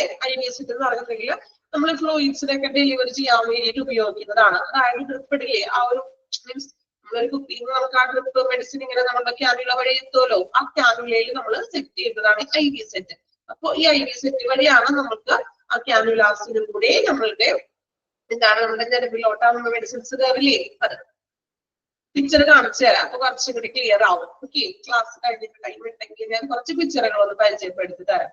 നമ്മൾ ആദ്യമായിട്ട് കേൾക്കുന്ന കുറെ കാര്യങ്ങൾ ഉണ്ടല്ലോ. പിക്ചർ കാണുമ്പോൾ നിങ്ങൾക്ക് ചിലപ്പോൾ ഐഡന്റിഫൈ ചെയ്യാനൊക്കെ പറ്റും കേട്ടോ. ഓക്കെ, IV സെറ്റ് എന്ന് പറഞ്ഞിട്ടുണ്ടെങ്കിൽ ഫ്ലൂയിഡ് ഡെലിവറി ചെയ്യാൻ വേണ്ടിയിട്ട് നമ്മൾ ഉപയോഗിക്കുന്ന ഒരു ഇൻസ്ട്രുമെന്റ് ആണ്. അടുത്തത് വീണ്ടും ഒരു സ്റ്റോമി വരുന്നുണ്ട്. ട്രാക്കിയോസ്റ്റോമി. ട്രാക്കിയോസ്റ്റോമി കേട്ടിട്ടുണ്ടോ? യെസ്, ഓപ്പണിംഗ് ടു ട്രാക്കിയ അല്ലെ? കുറച്ച് പേർക്ക് അറിയാമെന്ന് തോന്നുന്നു. കുഴപ്പമില്ല, അറിയാത്തവരാണെങ്കിൽ നമ്മൾ പഠിക്കണേയുള്ളൂ. ട്രാക്കിയോസ്റ്റോമി എന്ന് പറഞ്ഞിട്ടുണ്ടെങ്കിൽ നമ്മുടെ കഴുത്തിൽ ചെറിയൊരു മുറിവുണ്ടാക്കിയിട്ട് കഴുത്തിലൂടെ ട്യൂബ് ഇടുകയാണ് ചെയ്യുന്നത്. നമ്മുടെ ശ്വാസനാളത്തിലൂടെയും അല്ലെങ്കിൽ ശ്വസിക്കാനൊക്കെ നമുക്ക് ഇപ്പോ കൂടുതലും വെന്റിലേറ്ററിൽ കിടക്കുന്ന പേഷ്യൻസ്, അങ്ങനെയുള്ള പേഷ്യൻസ് ഒക്കെ ഉണ്ടല്ലോ, കുറച്ച് ക്രിട്ടിക്കൽ ആയിട്ടുള്ള പേഷ്യൻസുകൾ, തനിയെ ശ്വസിക്കാനും അങ്ങനെ ബുദ്ധിമുട്ടൊക്കെ ഉള്ള പേഷ്യൻസ്, വെന്റിലേറ്റർ പേഷ്യൻസുകൾ, അങ്ങനെയുള്ള പേഷ്യൻസിന്റെ നമ്മൾ കഴുത്തിലെ ചെറിയൊരു മുറിവുണ്ടാക്കിയിട്ട് അതിലൂടെ ട്യൂബ് കടത്തിക്കൊണ്ട് ലങ്സിനുള്ളിലേക്ക് ചെറിയ ട്യൂബ് കടത്തിക്കൊണ്ട് ഓക്സിജൻ ഒക്കെ നമ്മൾ എത്തിക്കുന്നവർക്ക് ലങ്സിലേക്ക് അവർക്ക് ആവശ്യമായിട്ടുള്ള ഓക്സിജൻ എത്തിക്കുന്നു. ഓക്കെ, ഇതാണ് ട്രാക്കിയോസ്റ്റോമി എന്ന് പറയുന്നത്.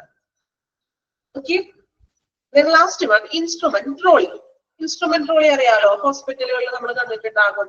അറ്റ്ലീസ്റ്റ് നിങ്ങൾ ഫിലിമിലൊക്കെ കണ്ടിട്ടുണ്ടാകും അല്ലെ? ഇൻസ്ട്രുമെന്റ് കൊണ്ടുപോകുന്ന ട്രോളി.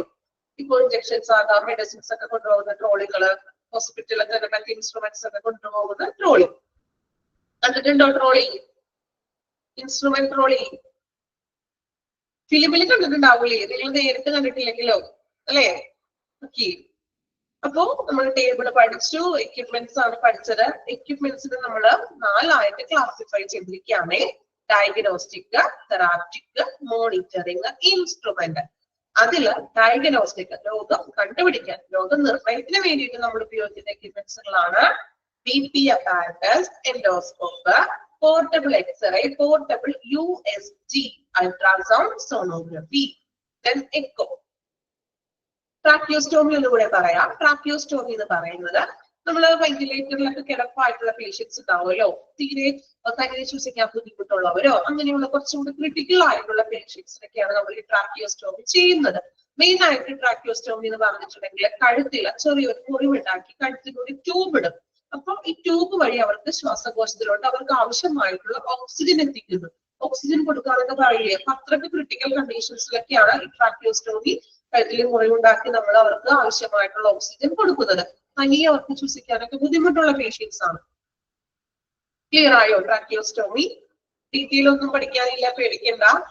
ഞാൻ മനസ്സിലാക്കാൻ വേണ്ടി പറഞ്ഞു എന്ന് മാത്രം. ഓരോ കാര്യങ്ങളും നിങ്ങൾക്ക് ഒട്ടും മനസ്സിലാവാത്ത കാര്യങ്ങൾ ജസ്റ്റ് പഠിച്ചിട്ട് കാര്യമില്ലല്ലോ. അപ്പൊ അതെന്താണെന്ന് നമുക്ക് അറിഞ്ഞിരിക്കാൻ വേണ്ടിയിട്ട്. ഓക്കെ, അപ്പൊ ഡയഗ്നോസ്റ്റിക്കിൽ നമ്മൾ പഠിച്ചത് BP apparatus ഉണ്ട്, endoscope, portable X-ray, USG, echo. Then therapeutically പഠിച്ച എക്യുപ്മെന്റ്സുകൾ നെബുലൈസർ, ലാറിംഗോസ്കോപ്പ്, ബ്രോങ്കോസ്കോപ്പ്. ദെൻ മോണിറ്ററിംഗിൽ ലാറിംഗോസ്കോപ്പ് പറയാം.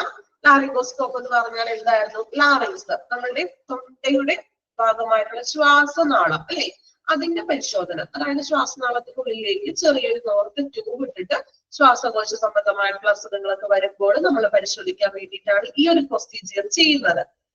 തൊണ്ടയുടെ ഭാഗമായിട്ടുള്ള ശ്വാസനാളം, നമ്മുടെ വോയിസ് ബോക്സിന്റെ പ്രോബ്ലംസിനെ തിരിച്ചറിയാൻ വേണ്ടിയിട്ട് ചെയ്യുന്ന ഒരു പ്രൊസീജിയർ ആണ് ലാറിംഗോസ്കോപ്പ് എന്ന് പറയുന്നത്. ഓക്കെ. ബ്രോങ്കോസ്കോപ്പി എന്ന് പറഞ്ഞാൽ എന്താണ്? ശ്വാസകോശം. ബ്രോങ്കോ എന്ന് പറഞ്ഞ ശ്വാസകോശമാണ്. ശ്വാസകോശ സംബന്ധമായിട്ടുള്ള അസുഖങ്ങളെ തിരിച്ചറിയുന്ന ഒരു പ്രൊസീജിയർ ആണ് ബ്രോങ്കോസ്കോപ്പ്. ക്ലിയർ? ക്ലിയർ ആണോ? ഓക്കെ. മോണിറ്ററിംഗ്. മോണിറ്ററിംഗിലാണ് നമ്മൾ പറഞ്ഞു പൾസ് ഓക്സിമീറ്റർ. പൾസ് ഓക്സിമീറ്റർ എന്ന് പറഞ്ഞാൽ നമ്മുടെ ബ്ലഡിൽ ഓക്സിജന്റെ ലെവൽ നമുക്ക് തിരിച്ചറിയാനായിട്ട് സഹായിക്കുന്നു. കാർഡിയാക് മോണിറ്റർ, ഹാർട്ട് റിലേറ്റഡ് ആയിട്ടുള്ള മോണിറ്റർ ചെയ്യുന്നു. ECG, ഹാർട്ട് റേറ്റിന് നമ്മൾ കണക്കാക്കുന്നത്.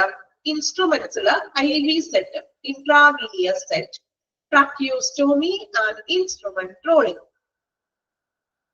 ഓക്കെ, ഇത്രയുമാണ് എക്യുപ്മെന്റ്സ്. അപ്പോ ഞാൻ പറഞ്ഞതുപോലെ ഓരോ എക്യുപ്മെന്റ്സ് പഠിക്കുമ്പോൾ ഡയഗ്നോസ്റ്റിക്കിൽ ഏതൊക്കെ എക്യുപ്മെന്റ് ആണ് വരുന്നത്, തെറാപ്റ്റിക്കിൽ വരുന്ന എക്യുപ്മെന്റ്സുകൾ ഏതൊക്കെയാണ്, മോണിറ്ററിംഗിൽ വരുന്ന എക്യുപ്മെന്റ്സുകൾ ഏതൊക്കെയാണ്, ഇൻസ്ട്രുമെന്റ്സിൽ വരുന്ന എക്യുപ്മെന്റ്സുകൾ.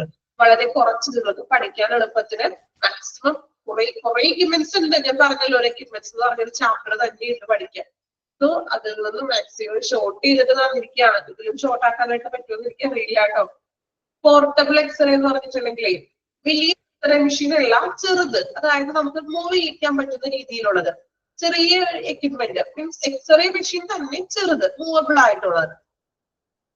ഓക്കെ, അതായത് ഇപ്പൊ നമുക്ക് ഏത് സെക്ഷനിൽ കൊണ്ടുപോകാം. ICUയിൽ കൊണ്ടുപോകണം, ICUയിൽ എടുക്കാം. പേഷ്യന്റ് വാർഡിൽ കിടക്കുകയാണെങ്കിൽ നമുക്കത് വാർഡിൽ പോയിട്ട് എക്സ്റേ എടുക്കാം.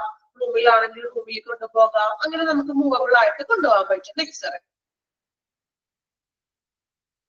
ക്ലിയർ ആണോ? ടേബിള് ഓക്കെ ആണോ? ടേബിൾ എല്ലാവർക്കും ഓക്കെ? വായിച്ചു നോക്കാം കേട്ടോ. വായിച്ചു നോക്കിയില്ലാലോ? USG നമ്മൾ പ്രഗ്നൻസി ടൈമിലൊക്കെ സ്കാൻ ചെയ്യില്ലേ, അൾട്രാസൗണ്ട്. ടേബിൾ വായിച്ചു നോക്കാം. മാക്സിമം പഠിക്കാൻ പറ്റുന്നത് വായിക്കുമ്പോൾ തന്നെ പഠിച്ചു കൂടി പോകാം കേട്ടോ.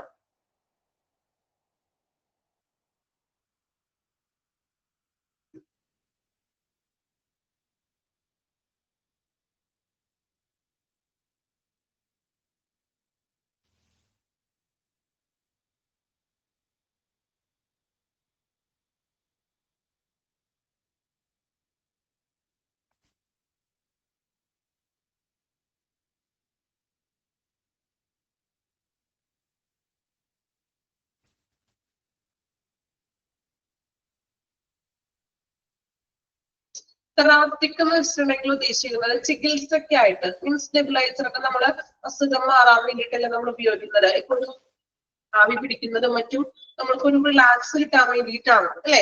നമുക്ക് അസുഖം മാറാൻ വേണ്ടിയിട്ടൊക്കെയാണ് നമ്മളത് ഉപയോഗിക്കുന്നത്. IV സെറ്റ് എന്ന് പറഞ്ഞിട്ടുണ്ടെങ്കിലേ നമ്മള് ഹോസ്പിറ്റലിലൊക്കെ അഡ്മിറ്റ് ആവുമ്പോൾ നമ്മൾ ഡ്രിപ്പ് ഒക്കെ ഇട്ട് കിടക്കുമല്ലോ. സോ ഈ ഡ്രിപ്പിലൂടെ നമുക്ക് ഇൻഫ്യൂഷൻ, നമുക്ക് ആ മെഡിസിൻസ് ലഭിക്കാൻ വേണ്ടിയിട്ട് വരുത്തരുന്ന ഒരു എക്യുപ്മെന്റ്. മീൻസ് ക്യാനുലയിലൂടെ നമുക്ക് നിങ്ങൾ പിക്ചർ കാണിച്ചാൽ അപ്പൊ കുറച്ചുകൂടെ നിങ്ങൾക്ക് ക്ലാരിഫിക്കേഷൻ കിട്ടും. കണ്ടിട്ടുണ്ടാവും നിങ്ങൾ പിക്ചർ. അതായത് ഫ്ലൂയിഡ് ഡെലിവറി ചെയ്യാൻ വേണ്ടി ഉപയോഗിക്കുന്ന ഒരു എക്യുപ്മെന്റ് ആണ് ഈ IV സെറ്റ് എന്ന് പറയുന്നത്.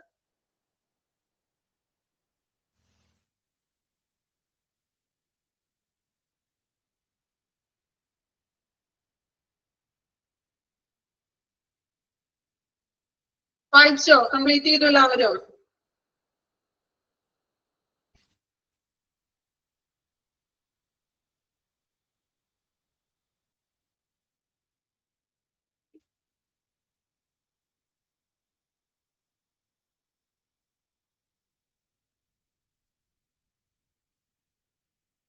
ഓക്കെ ആണോ?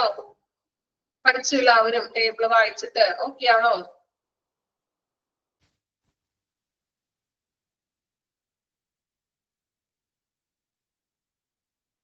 എക്കോ കാർഡിയോഗ്രാഫ് എന്നാണ് പറയുന്നത്. എക്കോ കാർഡിയോഗ്രാം എക്കോ എന്നും പറയും, എക്കോ കാർഡിയോഗ്രാം എന്ന് പറയും.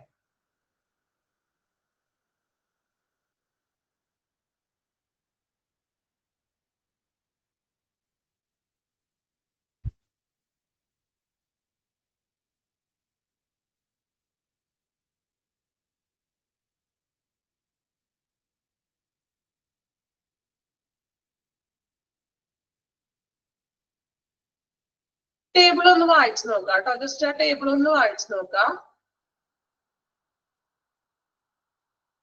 ടേബിൾ ഒന്ന് ഒരു 3 പ്രാവശ്യം ഒന്ന് വായിച്ചു നോക്കാം കേട്ടോ.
വായിച്ച എല്ലാവരും ടേബിള്. പിക്ചർ കാണുന്നുണ്ട് എല്ലാവരും സ്ക്രീൻ. പിക്ചർ ക്ലിയർ ആണോ? പിക്ചർ കണ്ടോ? എന്താണ് പിക്ചറിൽ ഐഡന്റിഫൈ ചെയ്യാൻ പറ്റുമോ? എന്താ പിക്ചർ കാണുന്നത്? ഇതാണ് IV സെറ്റ് എന്ന് പറയുന്നത്. കണ്ടോ? ഇപ്പൊ ക്ലിയർ ആയോ? മനസ്സിലാവാത്തവർക്ക് വേണ്ടിയിട്ടാണ് ഞാൻ പിക്ചർ ഒന്ന് എടുത്തിട്ടത്. ഓക്കെ ആയോ? IV സെറ്റ് കണ്ടോ? നമ്മൾ ഡ്രിപ്പ് ഒക്കെ ഇടുമ്പോൾ നമുക്ക് ആ ഫ്ലൂയിഡ് മെഡിസിൻസ് ഒക്കെ നമുക്ക് ലഭിക്കാൻ വേണ്ടിയിട്ട് ഇത് വരെയാണ് നമുക്ക് ഡെലിവറി ചെയ്യുന്ന ഒരു എക്യുപ്മെന്റ് ആണ് IV സെറ്റ് എന്ന് പറയുന്നത്. ക്ലിയർ ആയില്ലേ IV സെറ്റ് എന്താണെന്ന്?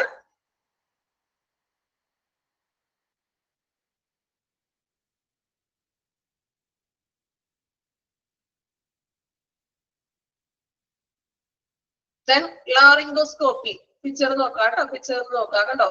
നമ്മൾ പറഞ്ഞു ചെറിയൊരു എക്യുപ്മെന്റ് കണ്ടോ? ഇതിന്റെ അകത്തായിട്ട് ചെറിയൊരു ക്യാമറ ഉണ്ട്. സോ ഈ ലാറിംഗോസ്കോപ്പി നമ്മുടെ വോയിസ്, നമ്മുടെ തൊണ്ടയുടെ ഭാഗമായിട്ടുള്ള ശ്വാസനാളമാണ് പരിശോധിക്കുന്നത്. കണ്ടോ? ലാറിംഗോസ്കോപ്പി പിക്ചർ ഒന്ന് ജസ്റ്റ് ഒന്ന് നോക്കാം കേട്ടോ. നിങ്ങൾക്കൊന്ന് മനസ്സിലാക്കാൻ വേണ്ടിയിട്ടാണ് ഞാൻ പിക്ചർ കൂടി എടുത്ത് കാണിക്കാന്ന് പറഞ്ഞത്. ദെൻ എൻഡോസ്കോപ്പി കണ്ടോ? ചെറിയൊരു നേർത്ത ട്യൂബാണ്. ട്യൂബിന്റെ അറ്റത്തായിട്ട് ക്യാമറ ഘടിപ്പിച്ചിട്ടുണ്ട്. കണ്ടോ? സ്റ്റൊമക്കില്ല ചെറിയ ട്യൂബ് നമ്മളുടെ സ്റ്റൊമക്ക് വരെ പോയിട്ട് സ്റ്റൊമക്കിനുള്ളിലെ ഉൾഭാഗം നമുക്ക് ക്ലിയർ ആയിട്ട് കാഴ്ച കിട്ടുന്നു. അതിന്റെ എന്തെങ്കിലും പ്രോബ്ലംസ് ഒക്കെ ഉണ്ടോ എന്ന് മനസ്സിലാക്കാൻ വേണ്ടിയിട്ടാണ് നമ്മൾ എൻഡോസ്കോപ്പി ചെയ്യുന്നത്. കണ്ടോ? ക്യാമറയുടെ ചെറിയൊരു നേർത്തൊരു ട്യൂബാണ്. പിക്ചർ കാണുന്നുണ്ടോ എല്ലാവരോ? പിക്ചർ കാണുന്നില്ലേ?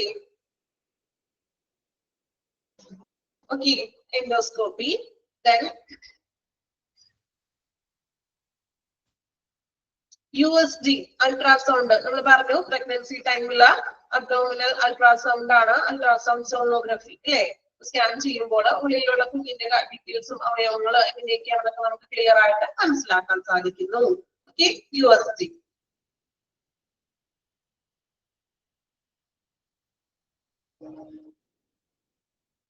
ഇത് ട്രാക്കിയോസ്റ്റോമിയുടെ ഒരു പിക്ചർ ആണ് കേട്ടോ. പിക്ചർ ക്ലിയർ ആണോ എന്ന് എനിക്ക് അറിയില്ല. ചെറിയ പിക്ചർ ആണ്. അത്യാവശ്യം കാണാൻ പറ്റുന്നില്ലേ പിക്ചർ? കുഴപ്പമില്ലല്ലോ. ട്രാക്കിയോസ്റ്റോമി കണ്ടോ? തൊണ്ടയുടെ ഇവിടെ ചെറിയൊരു മുറിവുണ്ടാക്കി ആ മുറിവിലൂടെയാണ് നമ്മൾ ഓക്സിജൻ കിട്ടാനൊക്കെ ബുദ്ധിമുട്ടുള്ളവർക്ക് നമുക്ക് ഓക്സിജൻ ഒക്കെ കൊടുക്കുന്നത്. IV set. ഓക്കെ, പിക്ചർ കണ്ടപ്പോ കുറച്ചും കൂടി ക്ലാരിഫിക്കേഷൻ കിട്ടിയോ? നമ്മൾ കണ്ടിട്ടുണ്ടാവും, പക്ഷെ നമുക്ക് ചില വസ്തുക്കളുടെ പേരുകൾ അറിയില്ല എന്ന് മാത്രം അല്ലേ? ഓക്കെ, കുഴപ്പമില്ല. നമ്മൾ പുതുതായിട്ട് പഠിക്കണേ ഉള്ളൂ. നമ്മളിന്ന് ടേബിൾ വരെയാണ് എടുത്തിരിക്കുന്നത്. അപ്പോ നെക്സ്റ്റ് ക്ലാസ്സിൽ അതുവരെ നന്നായിട്ട് പഠിക്കാനുണ്ട്. ടേബിളുകൾ 2 ടേബിളുകൾ പഠിക്കാനുണ്ട് നിങ്ങൾക്ക്. സോ 2 ടേബിൾ കൃത്യമായിട്ട് പഠിക്കണം. അപ്പോ ക്ലാസ് ഓക്കെ ആണോ? മനസ്സിലായോ? ഇന്നത്തെ ക്ലാസ്സിൽ എടുത്തതെല്ലാം ക്ലിയർ ആണോ? നിങ്ങൾക്ക് എന്തെങ്കിലും സംസാരിക്കാട്ടോ, പറയാൻ കുഴപ്പമൊന്നുമില്ല. റെസ്പോണ്ട് ചെയ്യാട്ടോന്ന് ഒന്നുമില്ല സംസാരിക്കാനായിട്ട്. ഓക്കെ ആണോ ക്ലാസ്? മിസ്സിന്റെ ക്ലാസ് ഒക്കെ മനസ്സിലാവുന്നുണ്ട് മിസ്. കുഴപ്പമില്ല. Thank you miss. വീട് കുഴപ്പമില്ലല്ലോ, ഇല്ല ബുദ്ധിമുട്ടുണ്ടോ? മാം. ഫോളോ ഇല്ല മാം, കുഴപ്പമില്ല കുഴപ്പമില്ല, ഇടയ്ക്ക് നന്നായിട്ട് ചോദിച്ചാൽ ഫോളോ ചെയ്യാം. ക്ലിയർ ആണ് മാം.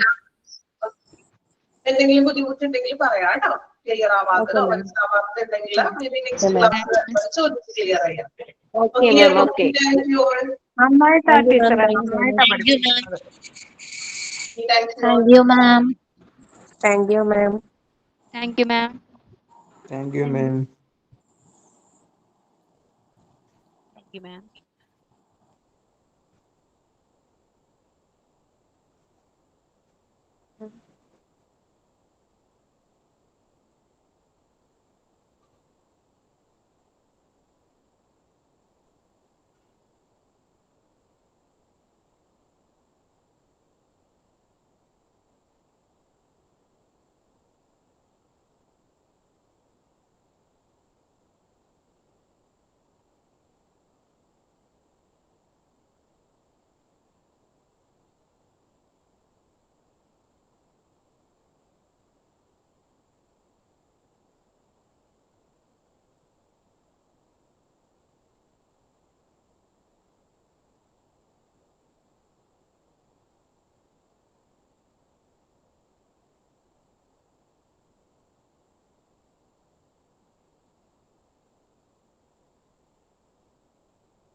Good afternoon.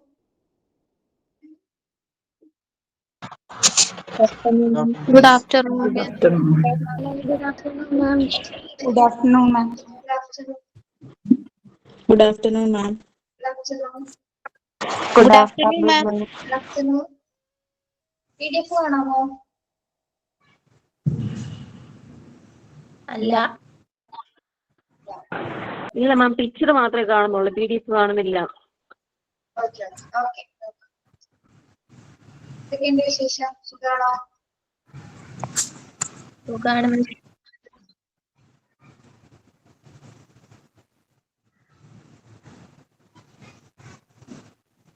ഇപ്പൊ കാണാലോ PDF? കാണാം കാണാം.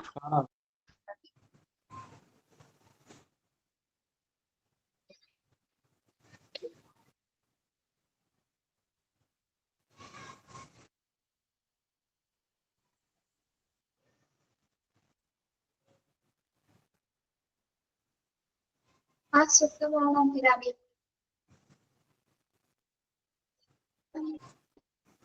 ഓക്കെ, നമ്മള് തുടങ്ങുകയാണ് കേട്ടോ. സോൺസ് ആണ് എടുത്തിരുന്നത് അല്ലെ? ഡിഫറെന്റ് ടൈപ്സ് ഓഫ്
PDF കാണുന്നില്ലെങ്കിൽ പറയണേ. ഓക്കെ, യെസ് നോക്കാം.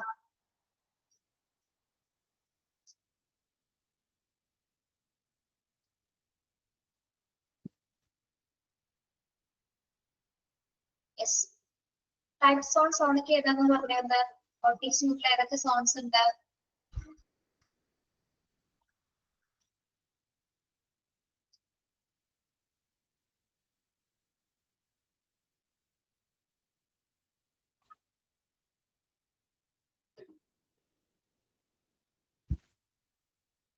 Protective zone, clean zone, sterile zone and disposal zone. നമ്മൾ പ്രൊട്ടക്റ്റീവ് സോൺ കഴിഞ്ഞ ക്ലാസ്സിൽ പറഞ്ഞിരുന്നു അല്ലേ? Then clean zone.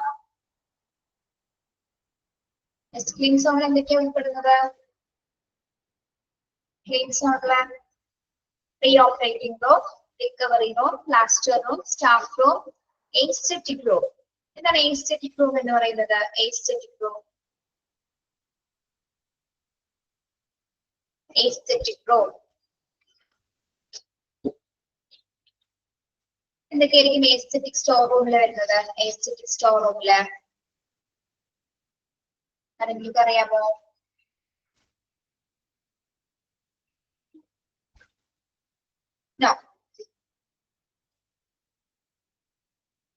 നമ്മുടെ സ്റ്റെറിലൈസ് സ്റ്റോറേജസുകൾ വയ്ക്കുന്നത്, അതായത് സ്റ്റെറിലൈസേഷൻ റൂമാണ്. ശരി, സ്റ്റെറിലൈസേഷൻ സ്റ്റോർ റൂമാണ് എസ്തെറ്റിക് സ്റ്റോർ റൂം എന്ന് പറയുന്നത്. അതായത് മെഡിക്കൽ സപ്ലൈസ് ഒക്കെ അല്ലെങ്കിൽ സ്റ്റെറൈൽസ് സ്റ്റോർ ചെയ്യുന്ന സ്റ്റെറൈൽസ് മെറ്റീരിയൽസ് ഒക്കെ സ്റ്റോർ ചെയ്ത് വെക്കുന്നതിന് വേണ്ടിയിട്ടാണ് നമ്മൾ എസ്തെറ്റിക് സ്റ്റോർ റൂംസുകൾ ഉപയോഗിക്കുന്നത്. സ്റ്റെറൈൽ സോൺ ആണ് ശരിക്കും പറഞ്ഞാൽ. ഒരു സ്റ്റെറൈൽ സോൺ റൂമാണ് എസ്തെറ്റിക് സ്റ്റോർ റൂം എന്ന് പറയുന്നത്.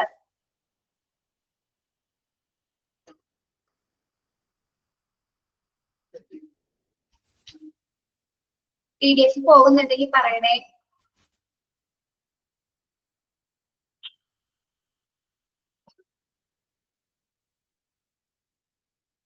Okay, extra unit dark room, auto processor. Clean സോണിൽ വരുന്ന മറ്റൊരു റൂമാണ് extra unit dark room, auto processor. Extra unit dark room എന്ന് പറയുന്നത് എന്തിനാണ് നമ്മൾ എക്സ്ട്രാ റൂംസ് ഡാർക്ക് കളറിൽ സൂക്ഷിക്കുന്നത്? എന്തുകൊണ്ടാണ്?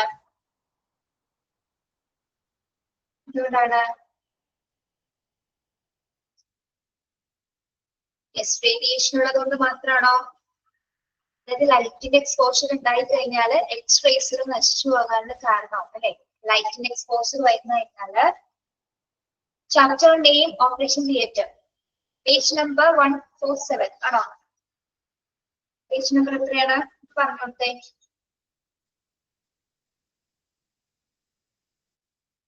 60 കേട്ടോ. അതായത് ലൈറ്റിന്റെ എക്സ്പോഷർ ഉണ്ടെങ്കിൽ എക്സ്റേസുകൾ നശിച്ചു പോകും. അപ്പൊ എന്താണ് അപ്പൊ ലൈറ്റ്നിങ് റൂമുകൾ അവിടെ സാധ്യമല്ല. അതുകൊണ്ട് തന്നെയാണ് എന്താ ഡാർക്ക് റൂമുകളായിട്ട് എക്സ്റേ ഫിലിംസ് എടുക്കുന്നതിന് വേണ്ടിയിട്ടാണ് നമ്മൾ എന്താ എക്സ്റേ റൂംസ് ഡാർക്ക് ആയിട്ട് നോക്കുന്നത്. അപ്പൊ എക്സ്റേ എടുക്കുന്നതിനുള്ള ഒരു ഡിവൈസ് ആണ് എന്ത് ഓപ്റ്റോപ്രിസിസർ എന്ന് പറയുന്നത്. എക്സ്റേ എടുക്കാനായിട്ട് നമ്മൾ ഉപയോഗിക്കുന്ന ഡിവൈസിന്റെ പേരാണ് ഓപ്റ്റോപ്രിസിസർ. ഓക്കെ, അത് ഏത് സോണിലാണ് ഉൾപ്പെടുന്നത്? ഏത് സോണിലാണ് ഉൾപ്പെടുന്നത്? ക്ലീൻ സോണിലാണ് കേട്ടോ. എക്സ്റേയുടെ ഡാർക്ക് പ്രോസസർ ഓപ്റ്റോപ്രിസിസർ ക്ലീൻ സോണിലാണ് ഉൾപ്പെടുന്നത്. ഇനി നെക്സ്റ്റ് വരുന്നത് എന്താണ്? Sterile aseptic zone. Sterile aseptic zone ഇതിൽ എന്തൊക്കെ ഉൾപ്പെടുന്നു? Operating room, scrub room, anaesthesia induction room, instant instrument sterilisation, instrument rolling area. Sterile aseptic സോണില് ഏതൊക്കെ ഉൾപ്പെടുന്നു? Operating room. ഓപ്പറേറ്റിംഗ് റൂം അപ്പോൾ ഉൾപ്പെടുന്നത് ഏത് സോണിലാണ്? ഓപ്പറേറ്റിംഗ് റൂം ഏത് സോണിലാണ്? സ്റ്റിറൈൽ അസെപ്റ്റിക് സോണിലാണ് ഓപ്പറേറ്റിംഗ് റൂം ഉൾപ്പെടുന്നത്. Scrub room. സ്ക്രബ് റൂം എന്തിനു വേണ്ടിയിട്ടാണ്? Scrub room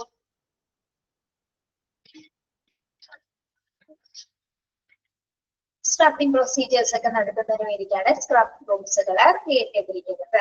anaesthesia induction room. Anaesthesia induction room ഇതിനാണ് anaesthesia induction room. Anaesthesia induction room എന്തിനാണ്? പ്രീ അനസ്തേഷ്യ റൂം നമ്മൾ പ്രൊട്ടക്റ്റീവ് സോണിലേക്ക് കണ്ടു അല്ലെ, അനസ്തേഷ്യക്ക് മുമ്പ്. ഇനി സ്റ്റെറൈൽ അസെപ്റ്റിക് സോണില് അനസ്തേഷ്യ ഇൻഡക്ഷൻ റൂം വരുന്നത്. അപ്പൊ അതെന്തിനു വേണ്ടിയിട്ടുള്ളതായിരിക്കും? അനസ്തേഷ്യ ഇൻഡക്ഷൻ റൂം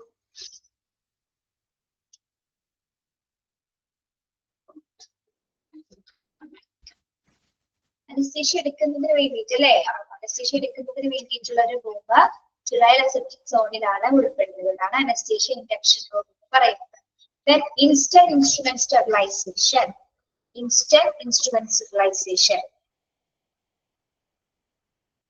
എന്താണ് instant instrument sterilization? ഏതെങ്കിലും ഇൻസ്ട്രുമെന്റുമായി ബന്ധപ്പെട്ട വിജയപ്രിയ ആക്കുന്നതിന് വേണ്ടി സ്റ്റെറിലൈസേഷൻ ചെയ്യുന്നതിനുള്ള പ്രത്യേക ഏരിയ ആണ് എന്ത്? Instant instrument sterilisation. അല്ലെ, സർജറിയുമായി ബന്ധപ്പെട്ട് വരുന്ന ഏതെങ്കിലും തരത്തിലെ ഇൻസ്ട്രുമെന്റ്സ് നമ്മൾ സ്റ്റെറിലൈസേഷൻ പ്രോസസ് നടത്തുന്നതിന് വേണ്ടിയിട്ടാണ് ഇൻസ്റ്റന്റ് ഇൻസ്ട്രുമെന്റ് സ്റ്റെറിലൈസേഷൻ ഏരിയ ഉപയോഗിക്കുന്നത്. ഓക്കെ, ദെൻ ലാസ്റ്റ് വൺ എന്താണ്? Instrument trolley area. Instrument trolley area. ഇൻസ്ട്രുമെന്റ്സുകൾ ക്യാരി ചെയ്യുന്നതിനുള്ള ഒരു ട്രോളി ഏരിയ എന്താണ് ഉൾപ്പെടുന്നത്? സ്റ്റെറൈൽ അസെപ്റ്റിക് സോണിലാണ് ഉൾപ്പെടുന്നത്. ഇൻസ്ട്രുമെന്റ്സ് ക്യാരി ചെയ്യുന്നതിനുള്ള ട്രോളി ഏരിയാസ് ഉൾപ്പെടുന്നത് സ്റ്റെറൈൽ അസെപ്റ്റിക് സോണിലാണ്. Okay, then disposal zone. Then last zone ആണ് ഡിസ്പോസൽ സോൺ. ഇതിൽ എന്തൊക്കെ ഉൾപ്പെടുന്നുണ്ട്? Dirty wash up room, disposal corridor, janitor closet. Yes, dirty wash up room. ഇതിനു വേണ്ടിയിട്ടാണ് ഡർട്ടി വാഷപ്പ് റൂംസുകൾ സർജറിക്ക് ശേഷമുള്ള അല്ലെ, സർജറിക്ക് ശേഷമുള്ള വാഷപ്സും കാര്യങ്ങളുമായിരിക്കും എന്താ ഡർട്ടി വാഷപ്പ് റൂംസിൽ ആ ഏരിയാസിൽ പ്രധാനമായും നടക്കുന്നത്. Disposal corridor. എന്താണ് disposal corridors? Disposal corridor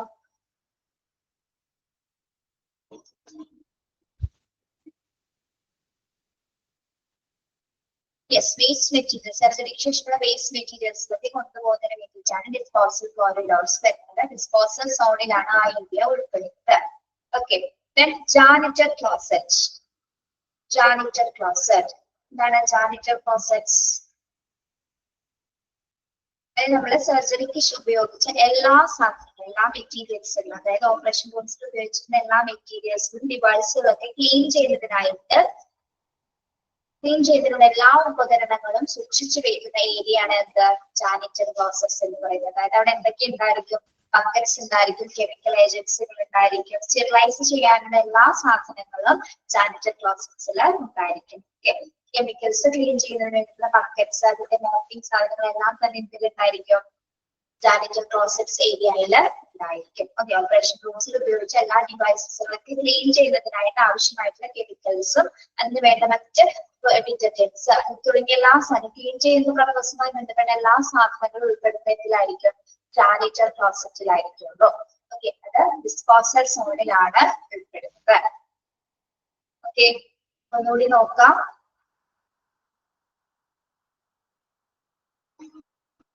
sterile aseptic സോണില് clean സോണിൽ എന്തൊക്കെയാണ് ഉൾപ്പെടുന്നത്? ക്ലീൻ സോണില് pre-operating room, recovery room, plaster room, staff room, anesthetic storeroom and X-ray unit, dark room, autoprocessor.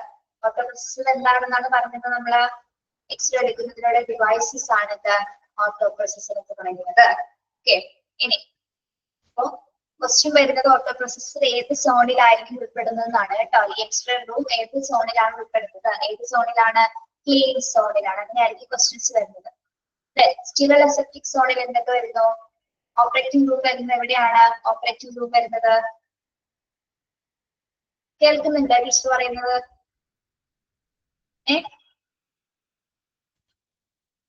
മിണ്ടാതിരിക്കരുത് കേട്ടോ. ഓക്കെ, യെസ്, സ്റ്റീറൽ അസെപ്റ്റിക് സോണിലാണ് ഓപ്പറേഷൻ തിയേറ്റേഴ്സ് വരുന്നത്.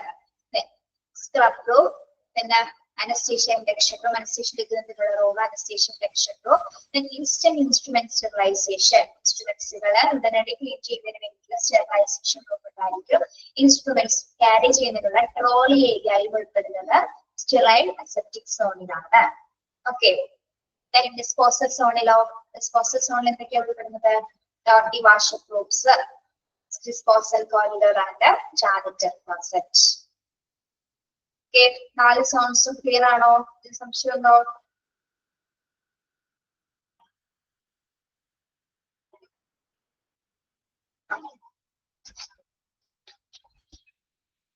നമ്മളിപ്പോ പറഞ്ഞപ്പോ ഹോസ്പിറ്റലിനെ സംബന്ധിച്ചിടത്തോളം, ഓപ്പറേഷൻ തിയേറ്ററിനെ സംബന്ധിച്ചിടത്തോളം എല്ലാ സൗകര്യങ്ങളും ഉണ്ടെന്ന് നമ്മൾ പറഞ്ഞു OT-യിൽ.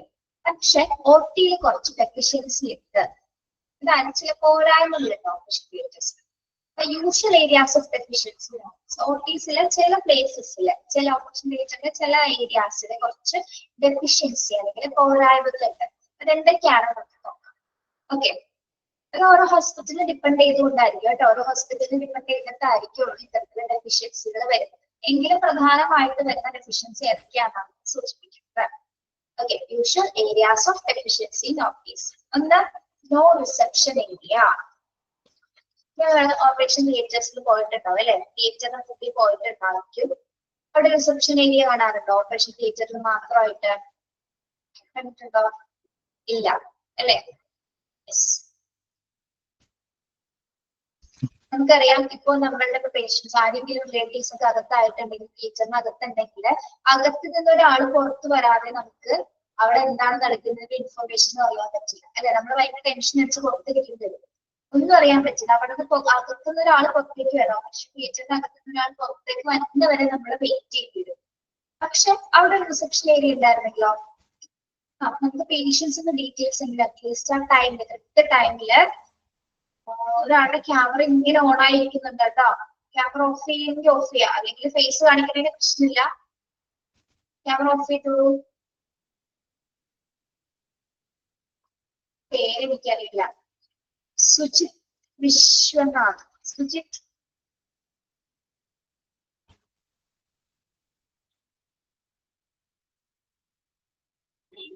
ഓക്കെ, തനി ഓണായി പോയതായിരിക്കും അല്ലെ. യെസ്, അപ്പൊ റിസപ്ഷൻ ഏരിയ ഇല്ലാത്തത് OT-യുടെ ഒരു പോരായ്മയാണ് അല്ലെ. നമുക്ക് വളരെ ടെൻഷൻ ആണ് നമ്മുടെ അടുത്തെടുക്കുന്ന റിലേറ്റീവ്സ് അല്ലെങ്കിൽ ആരാണെങ്കിലും എന്താണ് സിറ്റുവേഷൻ, എന്തൊക്കെ ഡിഫിക്കൽട്ടീസിലാണ് കിടക്കുന്നത് നമുക്ക് അറിയാൻ പറ്റില്ല. പക്ഷെ റിസപ്ഷൻ ഏരിയ ഉണ്ടെങ്കിൽ നമുക്ക് കറക്റ്റ് ആയിട്ട് ഇൻഫർമേഷൻസ് അറിയാനായിട്ട് സാധിക്കും. ഓക്കെ, അപ്പോ അതൊരു ഡെഫിഷ്യൻസി ആയിട്ട് നമുക്ക് കണക്കാക്കാം. നോ റിസപ്ഷൻ ഏരിയ എന്ന് പറയുന്നത് OT-യുടെ ഒരു പോരായ്മയാണ്, പോരായ്മയാണ്. Then now separate room for surgeons, anesthesiologists, junior doctor and OT attendants. Now separate rooms for, അതായത് സെപ്പറേറ്റ് ആയിട്ടുള്ള OT-യിലൊക്കെ സെപ്പറേറ്റ് ആയിട്ട് റൂംസുകളിൽ എല്ലാവർക്കും ഒരേ റൂംസുകൾ തന്നെയുള്ളത്. എല്ലാ ഡോക്ടേഴ്സ്, പ്രത്യേകിച്ച് സർജന്, anaesthesiologist, junior doctors, OT attendants എല്ലാവർക്കും എന്താണ് ഒറ്റ റൂമാണുള്ളത്. പക്ഷെ അങ്ങനെ വരുന്നത് നല്ലതാണോ?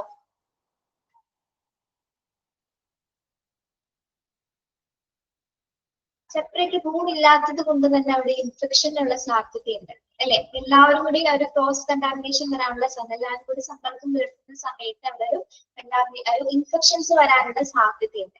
അപ്പൊ ഇവർക്കൊക്കെ സെപ്പറേറ്റഡ് ആയിട്ടുള്ള റൂംസ് പ്രൊവൈഡ് ചെയ്യുകയാണെങ്കിൽ എന്താണ്, ഡോക്ടേഴ്സിന് ഇപ്പൊ എന്തെങ്കിലും സർജറിയുമായി ബന്ധപ്പെട്ട് ഇപ്പൊ പേഷ്യൻസിന്റെ ഒക്കെ പ്രൈവസി മെയിൻറ്റെയിൻ ചെയ്ത് എന്തെങ്കിലും ഡിസ്കഷൻ ഒക്കെ നടത്തണമെങ്കിൽ എന്താണ്, സർജൻസിനൊക്കെ പ്രത്യേക റൂമുകൾ ഉണ്ടെങ്കിൽ കുറച്ചുകൂടി നല്ലതായിരിക്കും അല്ലെ. അപ്പൊ അവരുടെ പ്രൈവസി മെയിൻറ്റെയിൻ ചെയ്യാൻ പറ്റും. ഒരു പ്രൈവസി ടോക്ക് ആയതുകൊണ്ടാണ് എല്ലാവരും കൂടെ നിൽക്കുന്ന ചിലപ്പോൾ സംസാരിക്കാൻ പറ്റിയത്, അതായത് കമ്മ്യൂണിക്കേറ്റ് ചെയ്യാൻ അവർക്ക് പറ്റിയത്. അപ്പൊ അതൊരു പോരായ്മയാണ് അല്ലെ. സെപ്പറേറ്റ് റൂംസ് ആർക്കില്ലാത്തത് സബ്ജക്ട്സിനും അസിസ്റ്റൻഷ്യലിസ്റ്റിനും ജൂനിയർ ഡോക്ടേഴ്സിനും ഓർത്തി അറ്റൻഡൻസിനും സെപ്പറേറ്റ് ആയിട്ട് റൂംസ് ഇല്ലാത്തത് ഒരു ഓർത്തിയുടെ പോരായ്മയായിട്ട് പറയാം. ഓക്കെ, പിന്നെ not enough change room for different class of people. Not enough change room for different class of people. എന്താ പറയുന്നത്?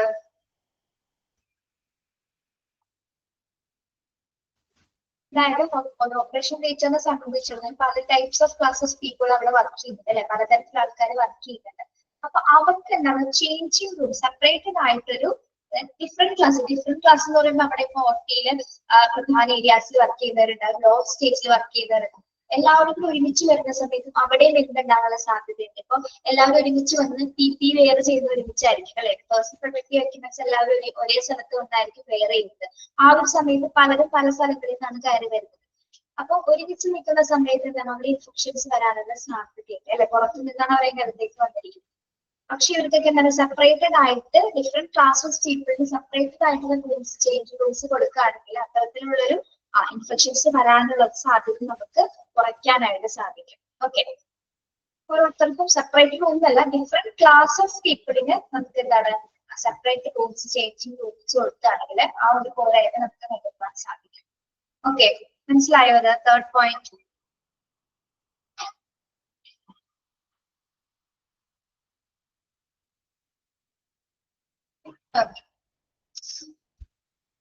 Next, inappropriate size and type of doors, etc.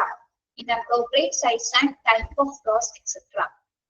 ഇനി ഗേറ്റിനകത്തുള്ള സൈസ്, ഡോറുകളുടെ സൈസ് ചില ഇതിലൊക്കെ ചെറിയ സൈസ് ആയിരിക്കും അല്ലെ. ഡോറിന്റെ വലിപ്പം കുറവായി ചെറിയ സൈസുകളാണെങ്കിൽ നമുക്ക് രോഗിയെ കൊണ്ടുപോകുന്ന സമയത്താണെങ്കിൽ ഒരാളപ്പുറത്തേക്ക് കടന്നതിന് ശേഷം അറ്റൻഡേഴ്സ് പുറത്തേക്ക് കടന്നതിന് ശേഷം ഒരു റൂമിന്റെ അകത്ത് പുറത്തേക്ക് കൊണ്ടുവരാനായിട്ട് സാധിക്കും. പ്രത്യേകിച്ച് വീൽ ചെയറുകള് അല്ലെങ്കിൽ സ്ട്രെച്ചേഴ്സ് ഒക്കെ കൊണ്ടുപോകുന്ന സമയത്ത് ഡോറിന് അത്യാവശ്യം വലിപ്പം ഉണ്ടായിരിക്കണം അല്ലെ. അല്ലാത്ത പക്ഷം എന്താണ് കൊണ്ടുപോകുമ്പോൾ ഭയങ്കരമായിട്ട് കൺജസ്റ്റഡ് ആവാനുള്ള സാധ്യതയുണ്ട്. അപ്പൊ ഓപ്പറേഷൻ തിയേറ്റേഴ്സിന്റെ റൂമുകളുടെ ഡോർസിന്റെ വലിപ്പം കൂട്ടിയിട്ടുണ്ട്. അതായത് ഡിഫിക്കൽട്ട് ആയിട്ടുള്ള സിറ്റുവേഷൻസിന് പേഷ്യൻസിന് കൊണ്ടുപോകുന്ന സമയത്ത് അതൊരു തടസ്സമാകാനുള്ള സാധ്യതയുണ്ട്. ഓക്കെ, അപ്പൊ സൈസ് കൂടെ ഇന്റർപ്രേറ്റ് സൈസ് ആകുമ്പോൾ സൈസിന്റെ വലിപ്പം കൂട്ടുക, ഡോർസിന്റെ വലിപ്പം കൂട്ടുക. യെസ്, മനസ്സിലായോ? Fourth point. Then lack of laminar flow and mandatory air exchange system. Okay, lack of laminar flow and mandatory air exchange system in OT. എന്താണ് laminar flow and mandatory air exchange system എന്ന് പറയുന്നത്? അതായത് നമ്മുടെ തിയേറ്ററിനകത്തേക്ക് infections കുറയ്ക്കുന്നതിന് വേണ്ടിയിട്ടുള്ള സിസ്റ്റമാണ് laminar flow എന്ന് പറയുന്നത്.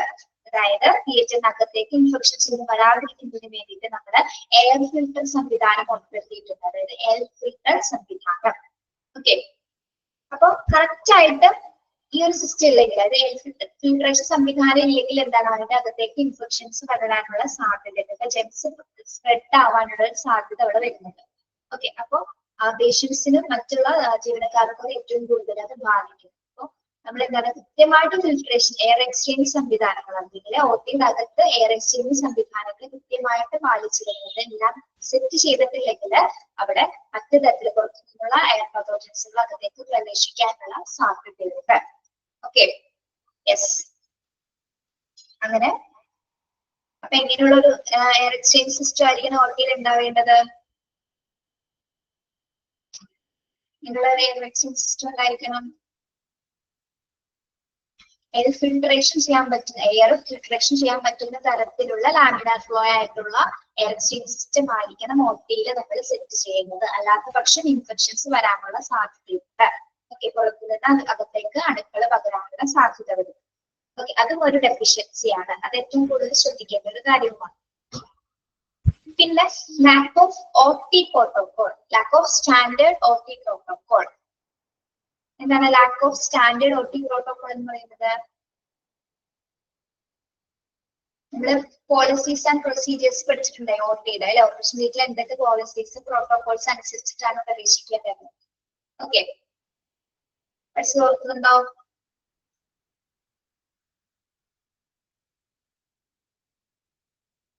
അപ്പൊ ഈ പ്രോട്ടോകോൾസ് അംഗീകരിച്ചില്ല, ഈ പ്രോട്ടോകോൾസ് പിന്തുടർന്നില്ല എങ്കിൽ സ്റ്റാൻഡേർഡ് പ്രൊസീജിയേഴ്സ് എന്താണ് പിന്തുടർന്നില്ല എങ്കിൽ എന്താണ് അവിടെ അത് പേഷ്യൻസ് സർജറി അല്ലെങ്കിൽ പേഷ്യൻസുമായിട്ട് ഇൻഫെക്ഷൻസ് അവിടെയും എന്താണ് ഇൻഫെക്ഷൻസ് വരാനുള്ള സാധ്യത. ആരും റെസ്ട്രിക്റ്റഡ് ആയിട്ടുള്ള കുറെ പേർക്ക് റെസ്ട്രിക്ഷൻസ് കൊടുത്തിട്ടുണ്ട്, കുറച്ചു പേർക്ക് മാത്രമാണ് അതിന്റെ അകത്തേക്ക് പ്രവേശിക്കാൻ സാധ്യതയുള്ളൂ. അപ്പൊ അതൊരു പ്രോട്ടോകോൾ ആണ്. അത് ലംഘിച്ച് ആരെങ്കിലും പ്രവേശിച്ചാൽ എന്താണ് അവിടെ ആ പ്രോട്ടോകോൾ ലംഘിക്കുക. അതേപോലെ തന്നെ ID കാർഡ് കാണിക്കാതെ അതിലേക്ക് പ്രവേശിക്കാൻ പാടില്ല. അത് ലംഘിച്ച് കയറുന്നവരുണ്ട്, ID കാർഡൊന്നും കാണിക്കാതെ അതിനകത്തേക്ക് പ്രവേശിക്കുന്നവരുണ്ട്, PPE വെയർ ചെയ്യാതെ പ്രവേശിക്കുന്നവരുണ്ട്. അതൊക്കെ എന്താണ് ആ പ്രോട്ടോകോൾസ് അനുസരിക്കാതെ കയറുന്ന ആൾക്കാരുണ്ട്. ഒരിക്കലും അങ്ങനെ ചെയ്യാൻ പാടില്ല. അപ്പൊ അതൊരു ഡെഫിഷ്യൻസിയാണ്. അപ്പൊ അത് കൃത്യമായിട്ട് പ്രോട്ടോകോൾസിൽ നമ്മൾ എന്താണ് പാലിക്കേണ്ടതുണ്ട്. ഓക്കെ, പ്രോട്ടോകോൾസ് അനുസരിച്ചിട്ട് വേണം, പോളിസീസ് ആൻഡ് റെസ്ട്രിക്ഷൻസ് അനുസരിച്ചിട്ട് വേണം അതിനകത്തേക്ക് പ്രവേശിക്കാനായിട്ട്. Okay, then no separate central sterile supply department. No separate central sterile supply department, CSSD. എന്താണ് സെൻട്രൽ സ്റ്റെറൈൽ സപ്ലൈ ഡിപ്പാർട്ട്മെന്റ് എന്ന് പറയുന്നത്?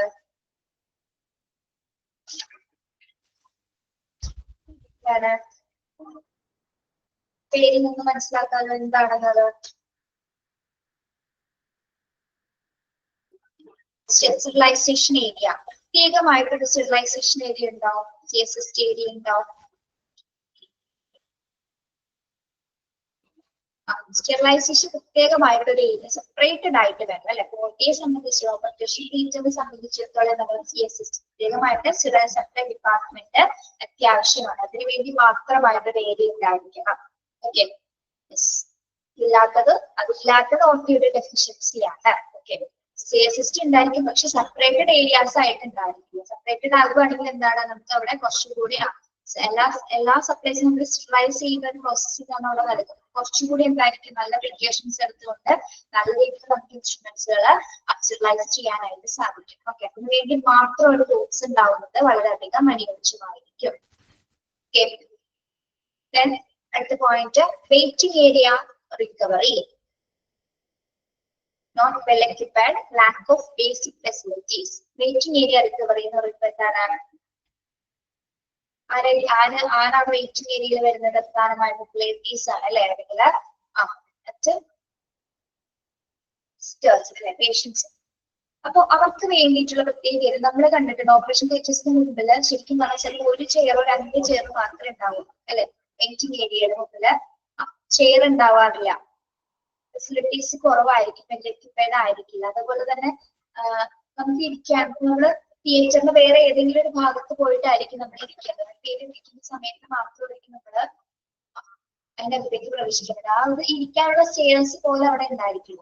ഓക്കെ, പക്ഷെ ഒരു ഫ്രഷ് ചെയ്യാനായിട്ടുള്ള റൂം, ഒരു ഫ്രഷ് അപ്പ് ചെയ്യാനായിട്ടുള്ള റൂം ആണെങ്കിൽ കുറച്ചൊന്ന് വെള്ളം കുടിക്കാൻ അങ്ങനെ എന്തെങ്കിലുമൊക്കെ സംവിധാനങ്ങൾ, വാഷിംഗ് റൂംസ് അല്ലെങ്കിൽ ഒന്ന് റിഫ്രഷ് ചെയ്യാൻ പറ്റുന്ന തരത്തില് ഏരിയാസുകളുണ്ടെങ്കിൽ കുറച്ചുകൂടി നന്നായിരിക്കും അല്ലെ? ഇപ്പൊ പേഷ്യൻസിന്റെ വൈസ് സ്റ്റാൻഡേർഡ്സ് ഉണ്ടായിരിക്കാം, അല്ലെങ്കിൽ കൂടെ ഉള്ളവർക്ക് അതൊരു റെസ്റ്റ് ആയിരിക്കും അല്ലെ? കുറച്ചുകൂടി റിഫ്രഷ് ചെയ്യാൻ പറ്റുന്ന ഒരു ഏരിയാസ് ആണെങ്കിൽ നല്ലതായിരിക്കും. ഒരു മിനിറ്റ്.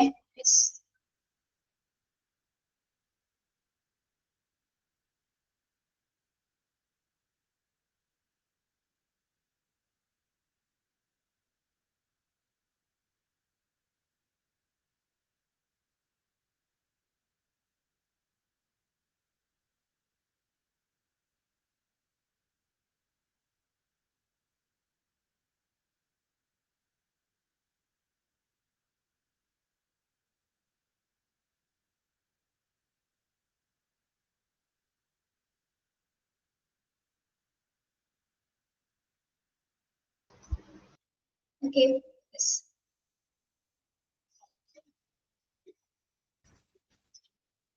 Yes. അപ്പോ വെയിറ്റിംഗ് ഏരിയാസിൽ വെൽ എക്യുപ്ഡ് ആയിട്ടുള്ള ഏരിയാസ് ആണ്. അവിടെ ലാക്ക് ഓഫ് ബേസിക് ഫെസിലിറ്റീസ് പോലും അവിടെ ഉണ്ടായിരിക്കും. അത് ഓൺലിയുടെ ഡെഫിഷ്യൻസി ആയിട്ട് നമുക്ക് കൂട്ടാവുന്നതാണ്. ഓക്കെ, കൂടി നോക്കാം. Usual areas of deficiency notice. എന്തൊക്കെയാണ് യൂഷ്വൽ ഡെഫിഷ്യൻസീസ് വരുന്നത്? reception area, separate rooms for surgeon, anesthesiologist, junior doctor, or the attendants. Okay, അവർക്ക് വേണ്ടിയിട്ട് സെപ്പറേറ്റ് റൂംസുകളൊന്നും തന്നെ ഉണ്ടായിരിക്കില്ല. അതൊരു ഡെഫിഷ്യൻസി ആണ്. പിന്നെ എന്താണ് ഡിഫറെന്റ് ക്ലാസ് ഓഫ് പീപ്പിളിന് ചേഞ്ചിങ് റൂമുകൾ സെപ്പറേറ്റഡ് ആയിട്ട് ഇല്ലാത്തത് മോട്ടീവ് ഡെഫിഷ്യൻസി ആയിട്ട് നമുക്ക് പറയാം. Inappropriate size and type of door size. അവിടെയുള്ള ഡോറുകൾ അല്ലെ വീട്ടിനകത്തുള്ള ഡോറുകളുടെ സൈസ് അല്പം കുറവാണ്. അത് വീൽ ചെയർസും സ്ട്രെച്ചേഴ്സും കൊണ്ടുപോകുന്ന സമയത്ത് അഡ്ജസ്റ്റഡ് ആവാനുള്ള ഒരു സാധ്യത വരുന്നുണ്ട്. ഓക്കെ, പിന്നെ lack of laminar flow and mandatory air exchange system in OT. OTയുടെ അകത്ത് എങ്ങനെയുള്ള ഒരു എയർ എക്സ്ചേഞ്ച് സിസ്റ്റം ആയിരിക്കും ഉണ്ടായിരിക്കേണ്ടത്? എയർ ഫിൽട്രേഷൻ ചെയ്യാൻ പറ്റുന്ന തരത്തിൽ, എയർ ഫിൽട്രേഷൻ ചെയ്യാൻ പറ്റുന്ന തരത്തിലുള്ള ഒരു നെസസറി ആയിട്ടുള്ള സിസ്റ്റം ആയിരിക്കണം അവിടെ ഉണ്ടാവേണ്ടത് അല്ലെ. അതിലേക്ക് എന്നത് നെസസറി ആയിട്ടുള്ള സിസ്റ്റം ആയിരിക്കണം അവിടെ ഉണ്ടാകേണ്ടത്. പിന്നെ പ്രോട്ടോകോൾസുകൾ, ലാക്ക് ഓഫ് സ്റ്റാൻഡേർഡ് പ്രോട്ടോകോൾസ്. ചില OTയിൽ എന്താണ് പറഞ്ഞിരിക്കുന്ന റെസ്ട്രിക്ഷൻ, അതിന്റെ ഡയറക്ഷൻസ് ഒന്നും തന്നെ പാലിക്കാതെ അതൊക്കെ പ്രദർശിക്കുന്നവരുണ്ട്. അത് ഡെഫിഷ്യൻസി ആണ്. സ്ട്രിക്റ്റഡ് ആയിട്ടുള്ള പ്രോട്ടോകോൾസ് ആണ് മോട്ടിയിൽ നമ്മൾ തയ്യാറാക്കിയത്. പിന്നെ സെപ്പറേറ്റ് ജനറൽ സെപ്പറേറ്റ് ഡിപ്പാർട്ട്മെന്റ്. എന്താണ് പ്രോട്ടോകോൾസ് വരുന്ന റൂൾസ് ആൻഡ് റെഗുലേഷൻസ് ആണ് കേട്ടോ. അതിനകത്തേക്ക് പ്രവേശിക്കാവുന്ന കുറെ നിയമാവലികൾ ഉണ്ടാവും, റെസ്ട്രിക്ഷൻസ് ഉണ്ടായിരിക്കും അല്ലെ, ഡയറക്ഷൻസ്. അത് പാലിക്കാത്തവരുണ്ട് ഹോസ്പിറ്റലിൽ. അങ്ങനെയുള്ള ഒരു കാര്യമാണ് ഞാൻ പറഞ്ഞത്. പിന്നെ എന്താണ് സെൻട്രൽ സ്റ്റീറൽ ഡിപ്പാർട്ട്മെന്റ്, CSSTക്ക് വേണ്ടിയിട്ട് സെപ്പറേറ്റ് ഏരിയ ഇല്ലാത്തത് ഒത്തിരി ഡെഫിഷ്യൻസി ആണ്. അതേപോലെ തന്നെ waiting area, recovery rooms, pricing facilities ഇല്ല, lack of not well equipped ആണ്. അതേപോലെ എന്താണ് ലാക്ക് ഓഫ് ബേസിക് ഫെസിലിറ്റീസ് പോലെ OTയുടെ ആ ഏരിയാസിൽ പ്രത്യേകിച്ച് പേഷ്യൻസിന്റെ റിലേറ്റീവ്സിനും മറ്റു ആൾക്കാർക്കും വേണ്ടിയിട്ട് ഉണ്ടാവാറില്ല. അതും ഒരു ഡെഫിഷ്യൻസി ആയിട്ട് നമുക്ക് പറയാം. ഓക്കെ, മനസ്സിലായോ? അത്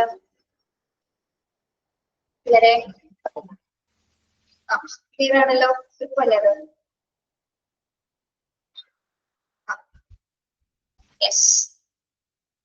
types of operation theatres. Next portion ആണ് ടൈപ്സ് ഓഫ് ഓപ്പറേഷൻ തിയേറ്റേഴ്സ്. ഏതൊക്കെ ടൈപ്പ് നിങ്ങൾക്ക് അറിയാം? ഇവിടെ നോക്കാതെ എന്ന് പറഞ്ഞേ.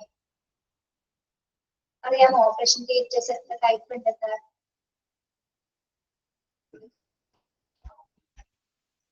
അറിയാമോ?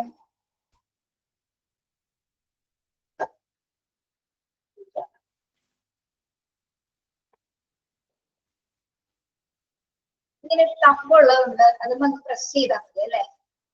എന്തെങ്കിലും പറയാനെങ്കിൽ ഒന്ന് ടൈപ്പ് ചെയ്തില്ലേ? അറിയില്ല. Okay, there are 3 types of OT. 3 types of OT അല്ലെ. ഏതൊക്കെയാണ്? Modular OT, integrated OT and hybrid OT. 3 types of operation theatres ഉണ്ട്. ഒന്ന് modular OT, integrated OT and hybrid OT. Modular OT, നമ്മൾ മോഡുലാർ കിച്ചൺ കേട്ടിട്ടുണ്ടോ? Modular kitchen ചിലരുടെ വീട്ടിലൊക്കെ ഉണ്ടാവും modular kitchen. എന്താണ് അതിന്റെ പ്രത്യേകത?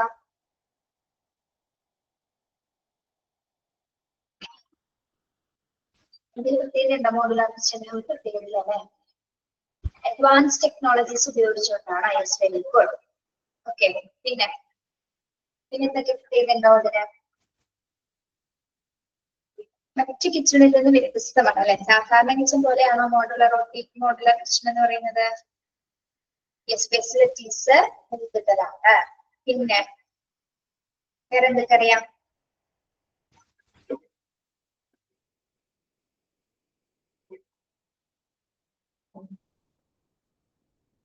ഓക്കെ, മോഡുലാർ OT എന്താന്ന് നോക്കാം.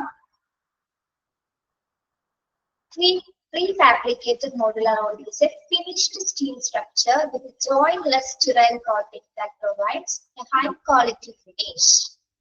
So prefabricated ആണ് modular OT എന്ന് പറയുന്നത്. അഡ്വാൻസ് ടെക്നോളജീസ് ഉപയോഗിച്ചുകൊണ്ടിട്ട് തയ്യാറാക്കപ്പെട്ടിട്ടുള്ള ഒരു ന്യൂ ടെക്നോളജിക്കൽ സംവിധാനമാണ്.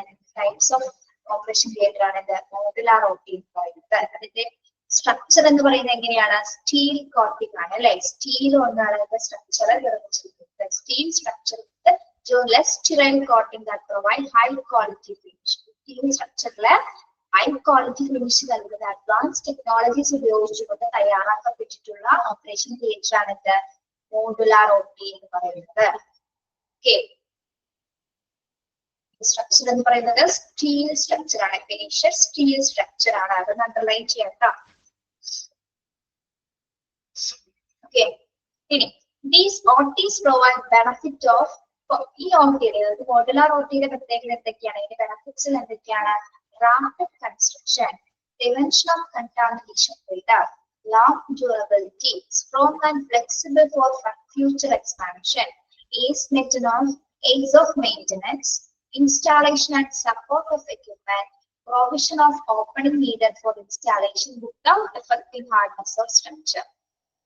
Okay, ഇതിന്റെ ബെനിഫിറ്റ്സ് എന്തൊക്കെയാണെന്ന് നോക്കാം. റാപ്പിഡ് കൺസ്ട്രക്ഷൻ ആണ്. എന്താണ് റാപ്പിഡ് കൺസ്ട്രക്ഷൻ എന്ന് പറയുമ്പോൾ? Rapid construction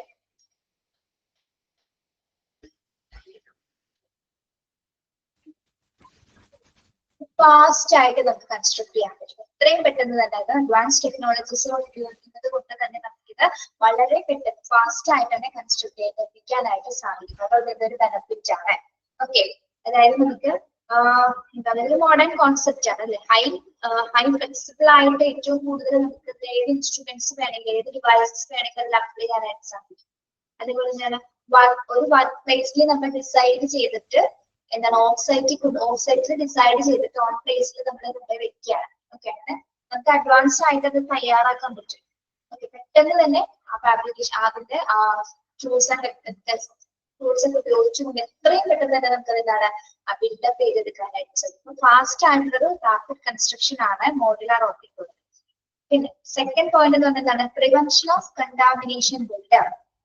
prevention of contamination buildup എന്താണ്? പ്രിവെൻഷൻ ഓഫ് കണ്ടാമിനേഷൻ ബിൽഡപ്പ് എന്ന് പറയുമ്പോൾ ഇതിനുള്ളിൽ എങ്ങനെയായിരിക്കും? ഇതിന്റെ ഉള്ളില്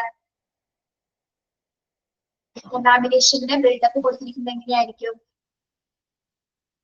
ഇവിടെ മലിനീകരണം അടങ്ങിക്കൂടുന്നത് തടയാൻ സാധിക്കും. ഈ ഒരു OT-യില് യെസ്, ഈ OT-യിൽ എന്താണ്? കണ്ടാമിനേഷൻ ബിൽഡപ്പ് ഉണ്ട് അല്ലെ.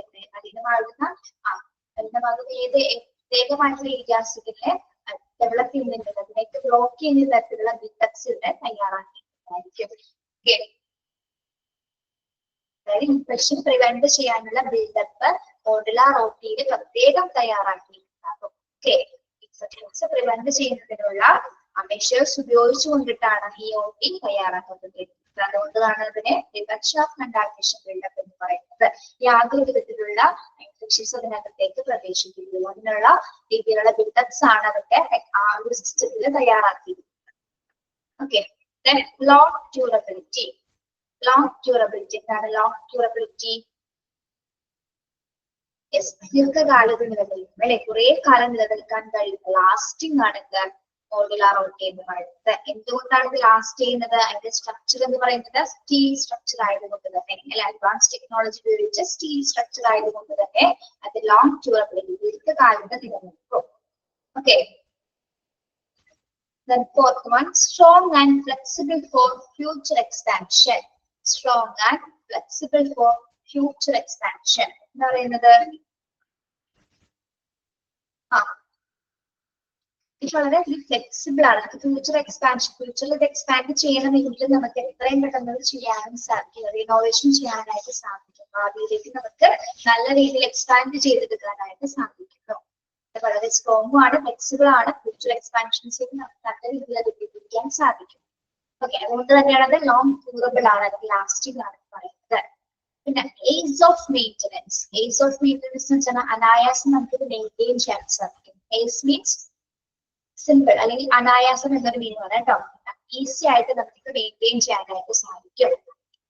Installation and support of equipment. Installation and support of equipment അതായത് ഏതെങ്കിലും ഡിവൈസസുകൾ എക്യുപ്മെന്റ്സിൽ അതുപോലെ ഇൻസ്റ്റാൾ ചെയ്യണമെങ്കിൽ നമുക്ക് ഏതെങ്കിലും എക്യുപ്മെന്റ്സ് ഇൻസ്റ്റാൾ ചെയ്യണമെങ്കിൽ വളരെ ഈസി ആയിട്ട് നമുക്ക് അതിനകത്തേക്ക് ഘടിപ്പിക്കാനായിട്ട് അത് കണക്ട് ചെയ്യാനായിട്ട് സാധിക്കും. അത് മൊത്തത്തിലൊന്നും നമുക്ക് അഴിച്ചു കളയേണ്ടി വരില്ല. ഓക്കെ, ഏത് ഇൻസ്ട്രുമെന്റിന്റെ ഏത് എക്യുപ്മെന്റ്സ് അവിടെ കണക്ട് ചെയ്യണമെങ്കിൽ നമുക്ക് വളരെ ഈസി ആയിട്ട് മോഡുലാർ OT-യിൽ കണക്ട് ചെയ്യാനായിട്ട് സാധിക്കും. പിന്നെ സെവൻത് വൺ എന്താണ്? Provision of opening needed for the installation without affecting hardness of structure.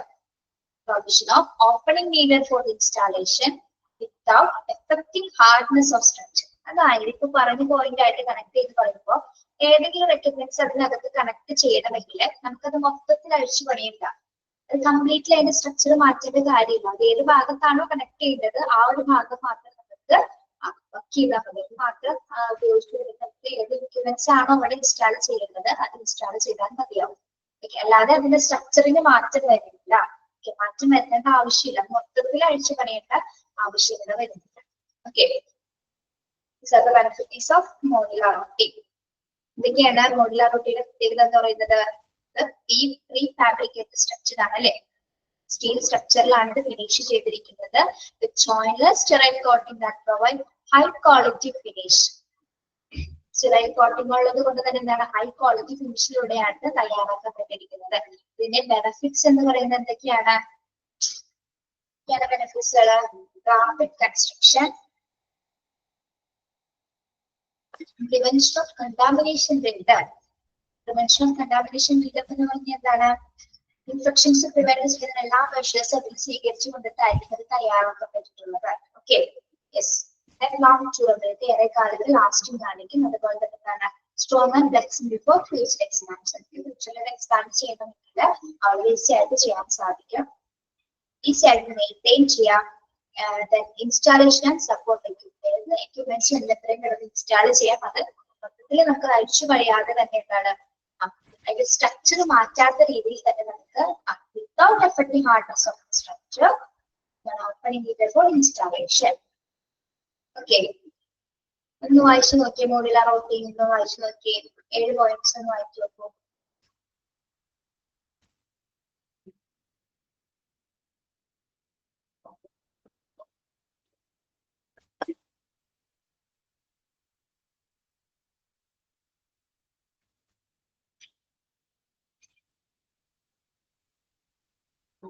Okay.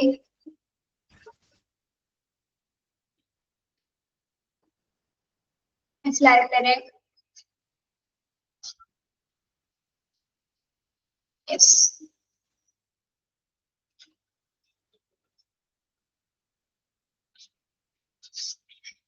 അടുത്ത ടൈപ്പ് ഏതാണ്? മോഡുലാർ റൂട്ടിംഗ് പഠിച്ചു. അടുത്ത type integrated routing. Integrated routing അടുത്തൊരു ടൈപ്സ് ആണിത്. പ്രത്യേകത എന്താണ്? Functional link in the OT environment. This consists of patient information, audio, video, surgical lights, room lights, AC and medical equipment. Integrated OT. എന്താണ് integrated OT പ്രത്യേകത? നിങ്ങൾ എളുപ്പമാണോ?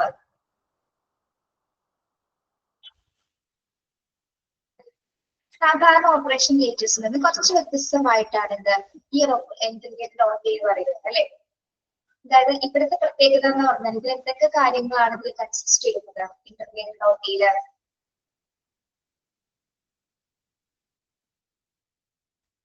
ഇതൊക്കെയാണ് audio, video, surgical lights, room lights, AC and medical equipments. ഇവിടെ കുറെ facilities വരുന്നുണ്ട് അല്ലെ.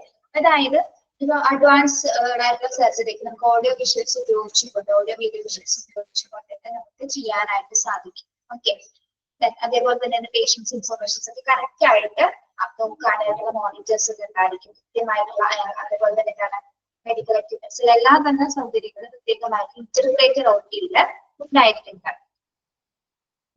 പിന്നെ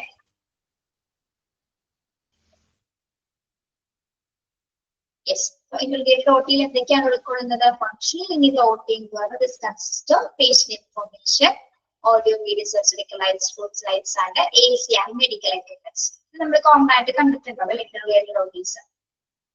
okay, ഇത് മനസ്സിലായോ? ഇന്റർഗ്രേറ്റഡ് OT എന്താണ്, എന്തൊക്കെയാണ് ഇതിനകത്ത് വരുന്നത്?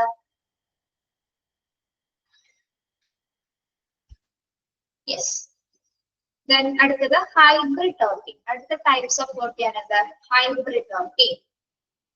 Hybrid OT-യിൽ എന്തൊക്കെ വരുന്നു? A surgical theatre that is equipped with the modern medical imaging devices like C-arms, CT scanners, MRI scanners. This allows slightly invasive surgery, less incision. പിന്നെ ഹൈബ്രിഡ് OT എന്ന് പറയുന്നത് എന്തായിരിക്കും? ഹൈബ്രിഡ് OT പേരിൽ നമുക്ക് മനസ്സിലാക്കാം. ഇതിന്റെ പ്രത്യേകത എന്ന് പറയുന്നത് എന്താണ്? മെഡിക്കൽ ഇമാജിംഗ് സംവിധാനങ്ങൾ ഉൾപ്പെടുത്തിക്കൊണ്ട് ഒരു ഓപ്പറേഷൻ തിയേറ്റർ ആണ് എന്താ ഹൈബ്രിഡ് ഡോട്ട് എന്ന് പറയുന്നത്. മെഡിക്കൽ ഇമാജിൻ സംവിധാനങ്ങൾ എന്ന് പറയുമ്പോൾ എന്തൊക്കെയാണ്? സിയാംസ് എന്ന് പറയുന്നത് അതൊരു സ്കാനർ തന്നെയാണ്. സി ഷേപ്പിലാണ് കേട്ടോ. സി ഷേപ്പിൽ ഇരിക്കുന്ന ഒരു സ്കാനർ തന്നെയാണ് സിയാംസ് എന്ന് പറയുന്നത്. സി ടി സ്കാനേഴ്സ് എന്താണ്? കമ്പ്യൂട്ടർ ടോമോഗ്രഫി സ്കാനേഴ്സ് അല്ലെ. സി ടി എടുക്കുന്നതല്ലേ നിങ്ങൾ? C T scanners, computer tomography scan. MRI എന്താണ്? Magnetic resonance imaging scanners. Okay, അപ്പോൾ ഹൈബ്രിഡ് ഡോട്ടിയുടെ പ്രത്യേകത എന്ന് പറഞ്ഞാൽ എന്താണ്? മോഡേൺ മെഡിക്കൽ ഇമാജിൻസ് ഉപയോഗിച്ച് കൊണ്ടിട്ടുള്ള ഒരു സംവിധാനമാണ് ഹൈബ്രിഡ് ഡോട്ടയിൽ ഉപയോഗിക്കുക. പ്രത്യേകിച്ച് C arms, C T scans, MRI scanners എന്നിവ ഉൾപ്പെടുത്തിക്കൊണ്ടുള്ള മെഡിക്കൽ ഇമാജിൻ സിസ്റ്റംസ് ഉപയോഗിച്ച് കൊണ്ടിട്ടാണ് അവിടെ സർജറീസ് അലോ ചെയ്യുന്നത്. അപ്പൊ എന്താണ്? ഇതോടൊപ്പം തന്നെ എല്ലാ അഡ്വാൻസ്ഡ് ആയിട്ടുള്ള എല്ലാ ഡിവൈസസും എവിടെ ഉണ്ടായിരിക്കും? ഹൈബ്രിഡ് ഡോട്ടിയിൽ ഉണ്ടായിരിക്കും. ചെറിയ തരത്തിലുള്ള ഇൻവാസീവ് സർജറീസ് അവിടെ നടത്തപ്പെടുന്നത്. ഓക്കെ, CT കമ്പ്യൂട്ടർ ടോമോഗ്രാഫി ആണ് CT scan. Computer tomography.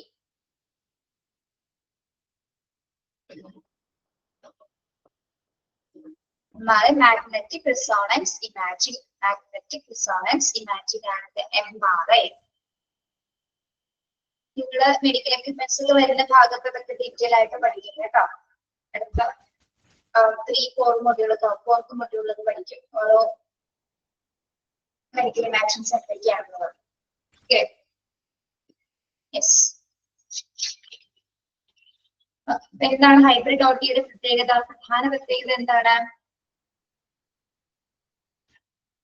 equipped with modern medical imaging devices. അല്ലെ, ഹൈബ്രിഡ് ഡോട്ടിയുടെ പ്രത്യേകത വളരെ ഭംഗിയാണ്. ഏറ്റവും ഭംഗിയുള്ള ഒരു ഓപ്പറേഷൻ തിയേറ്റർ ആണ് ഹൈബ്രിഡ് ഡോട്ടി. അതിന്റെ ഇമാജസ് ഗൂഗിളിൽ സെർച്ച് ചെയ്താൽ കാണാൻ പറ്റും കേട്ടോ. Yes, equipped with modern medical imaging devices ഉപയോഗിച്ചുകൊണ്ടുള്ള ഒരു ഓപ്റ്റി സംവിധാനമാണ് ഹൈബ്രിഡ് ഡോട്ടി എന്ന് പറയുന്നത്.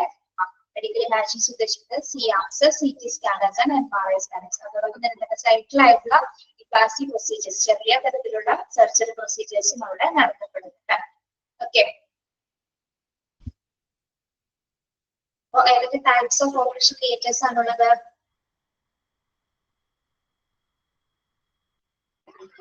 3 types of operation theaters. What are there?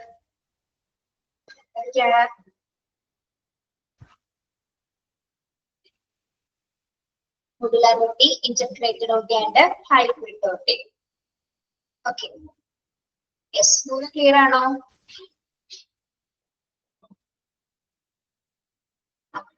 Okay, മതി. മെസ്സേജ് മതി കേട്ടോ. നെക്സ്റ്റ് 2 പോയിന്റ് പറയട്ടെ. നെക്സ്റ്റ് നോക്കുന്നത് preventive measures against hazards in operation theatres. Preventive measures against hazards in operation theatres. അതായത് ഓപ്പറേഷൻ തിയേറ്റേഴ്സിൽ എന്തെങ്കിലും തരത്തിലുള്ള അപകട സാധ്യതകൾ ഉണ്ടാവാൻ സാധ്യതയുണ്ട് അല്ലെ. അപ്പൊ അതിൽ നിന്ന് പ്രിവെന്റീവ് ആയിട്ട് ചെയ്യാനുള്ള കുറച്ച് മെഷേഴ്സ് എന്തൊക്കെയാണെന്നാണ്. Okay, preventive measures against hazards in operation theatres. First point എന്താണ്? Put on shoes prepared for nurses with non-slip soles. Put on shoes prepared for nurses with non-slip soles. Operation theatersനകത്ത് ഉപയോഗിക്കുന്ന നഴ്സുമാരുടെ shoes അല്ലെങ്കിൽ എങ്ങനെയുള്ള shoes ആണ് അവർ ധരിക്കേണ്ടത്? എങ്ങനെയുള്ളതായിരിക്കണം? Non slip ആയിട്ട് അല്ലെ, non slip ആവാത്ത തരത്തിലുള്ള grip ഉള്ള തരത്തിലുള്ള ഷൂസ് ആയിരിക്കും അവർക്ക് വേണ്ടിയിട്ട് മാറ്റി പ്രിപ്പയർ ചെയ്യുന്നത്. ഓക്കെ, അല്ലാത്ത പക്ഷം എന്താണ് എന്തെങ്കിലും തെറ്റി വീഴാനുള്ള സാധ്യതയുണ്ട്. അത്തരത്തിലുള്ള ഹസാർഡസ് അല്ലെങ്കിൽ അപകടം ഉണ്ടാക്കാനുള്ള സാധ്യത ഉണ്ടാകുന്നത് നോൺ സ്ലിപ്പ് ആയിട്ടുള്ള ഷൂസുകളായിരിക്കണം വെയർ ചെയ്യുന്നത്. ഓക്കെ, പിന്നെ സെക്കൻഡ് വൺ എന്താണ്? ഹാൻഡിൽ ഷാർപ്പ് ഒബ്ജക്ട്സ് വിത്ത് almost care, proper waste disposal also. നമ്മൾ പഠിച്ചിട്ടുണ്ട് അല്ലെ. ഷാർപ്പ് ഒബ്ജക്ട്സിൽ നമ്മൾ ഏറ്റവും വളരെ ശ്രദ്ധ കൊടുത്തിട്ടാണ് അത് ഉപയോഗിക്കേണ്ടത്. അതോടൊപ്പം തന്നെ അത് ഉപയോഗിച്ചതിന് ശേഷം ഹാൻഡിൽ ചെയ്തതിനു ശേഷം എന്താണ് പ്രോപ്പർ ആയിട്ടുള്ള ഡിസ്പോസലിൽ മാത്രമേ അത് ഡിസ്പോസ് ചെയ്യുക. ഷാർപ്പ് ഒബ്ജക്ട്സിൽ നമ്മൾ എവിടെയും ഡിസ്പോസ് ചെയ്തെന്ന് പറഞ്ഞേ ഓർക്കുണ്ടോ? ഷാർപ്പ് ഒബ്ജക്ട്സുകള്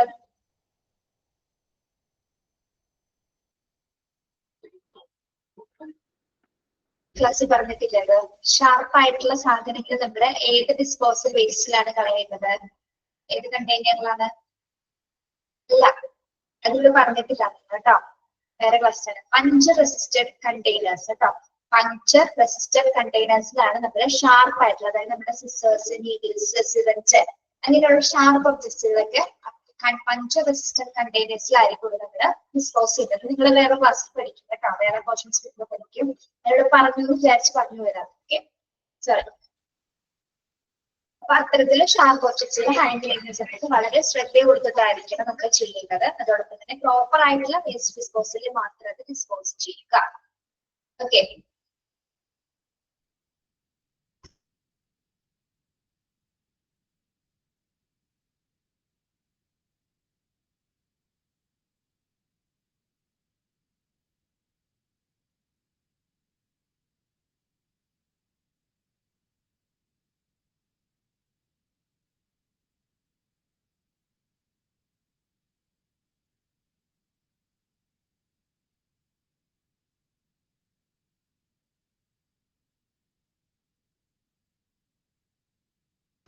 ഹസാഡസ് എന്ന് വെച്ചാൽ അപകടകരമായിട്ടുള്ള വസ്തുക്കള്.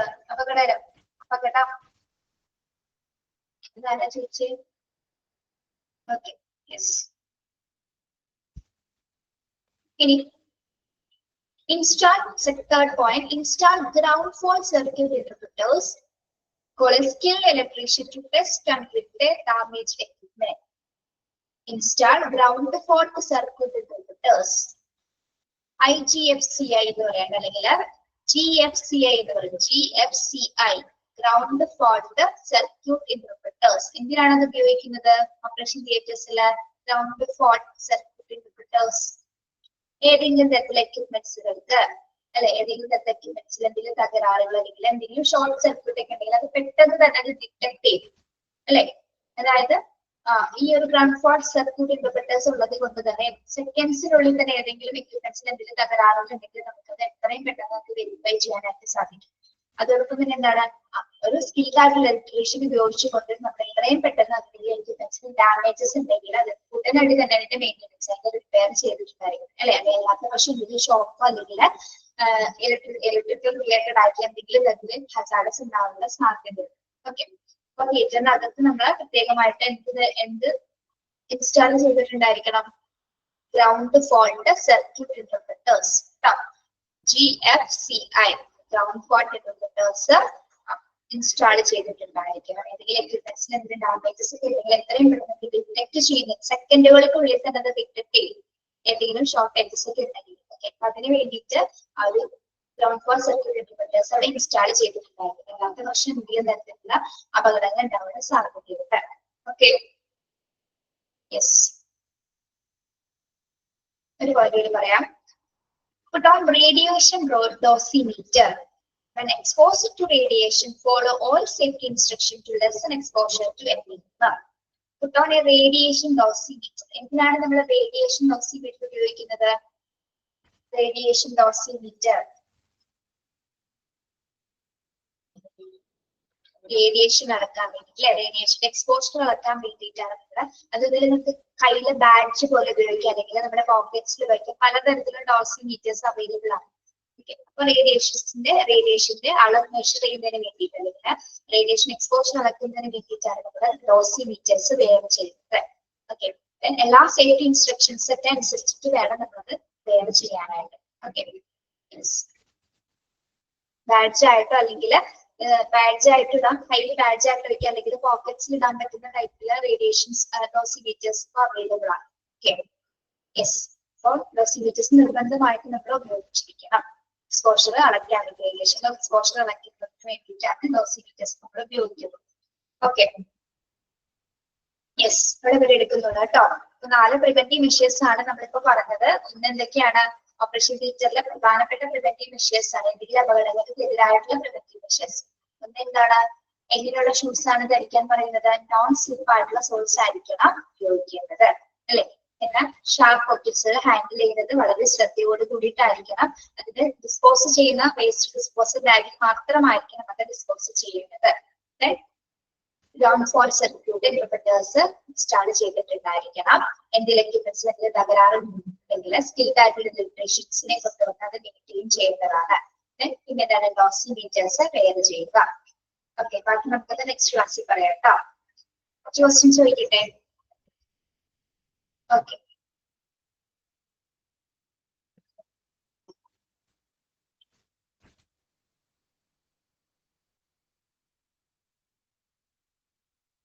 അനസ്തേഷ്യ ഇൻഡക്ഷൻ റൂം ഏത് സോണിലാണ് ഉൾപ്പെടുന്നത്? അനസ്തേഷ്യ ഇൻഡക്ഷൻ റൂം ഏത് സോണിലാണ് ഉൾപ്പെടുന്നത്? ഓക്കെ, പറഞ്ഞു പോകാനുള്ള ക്വസ്റ്റ്യൻസിന് ആൻസർ പറയാം. Anaesthesia induction room yes, clean സോണിലാണ്. Yes, very good.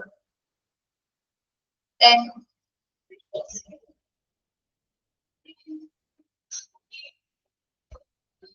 X-ray device. X-ray device പേരെന്താണ്? X-ray device. X-ray device പേര് X-ray device പേരെന്താ? Autoprocessor. Very good. Autoprocessor. Okay. Yes.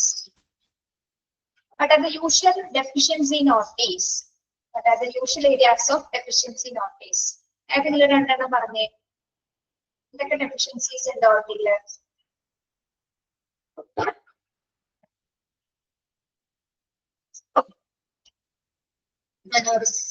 No reception area. No separate rooms for surgeons. Okay. Then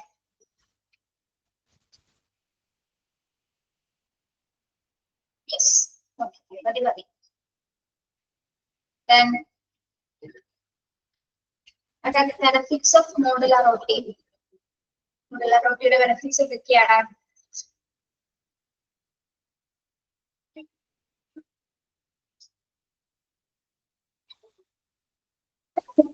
Rapid construction ആണ്. Yes. Long durability, strong and flexible, ease of maintenance. Okay. Yes. Then hybrid dotting. Hybrid dotting എന്താണ്?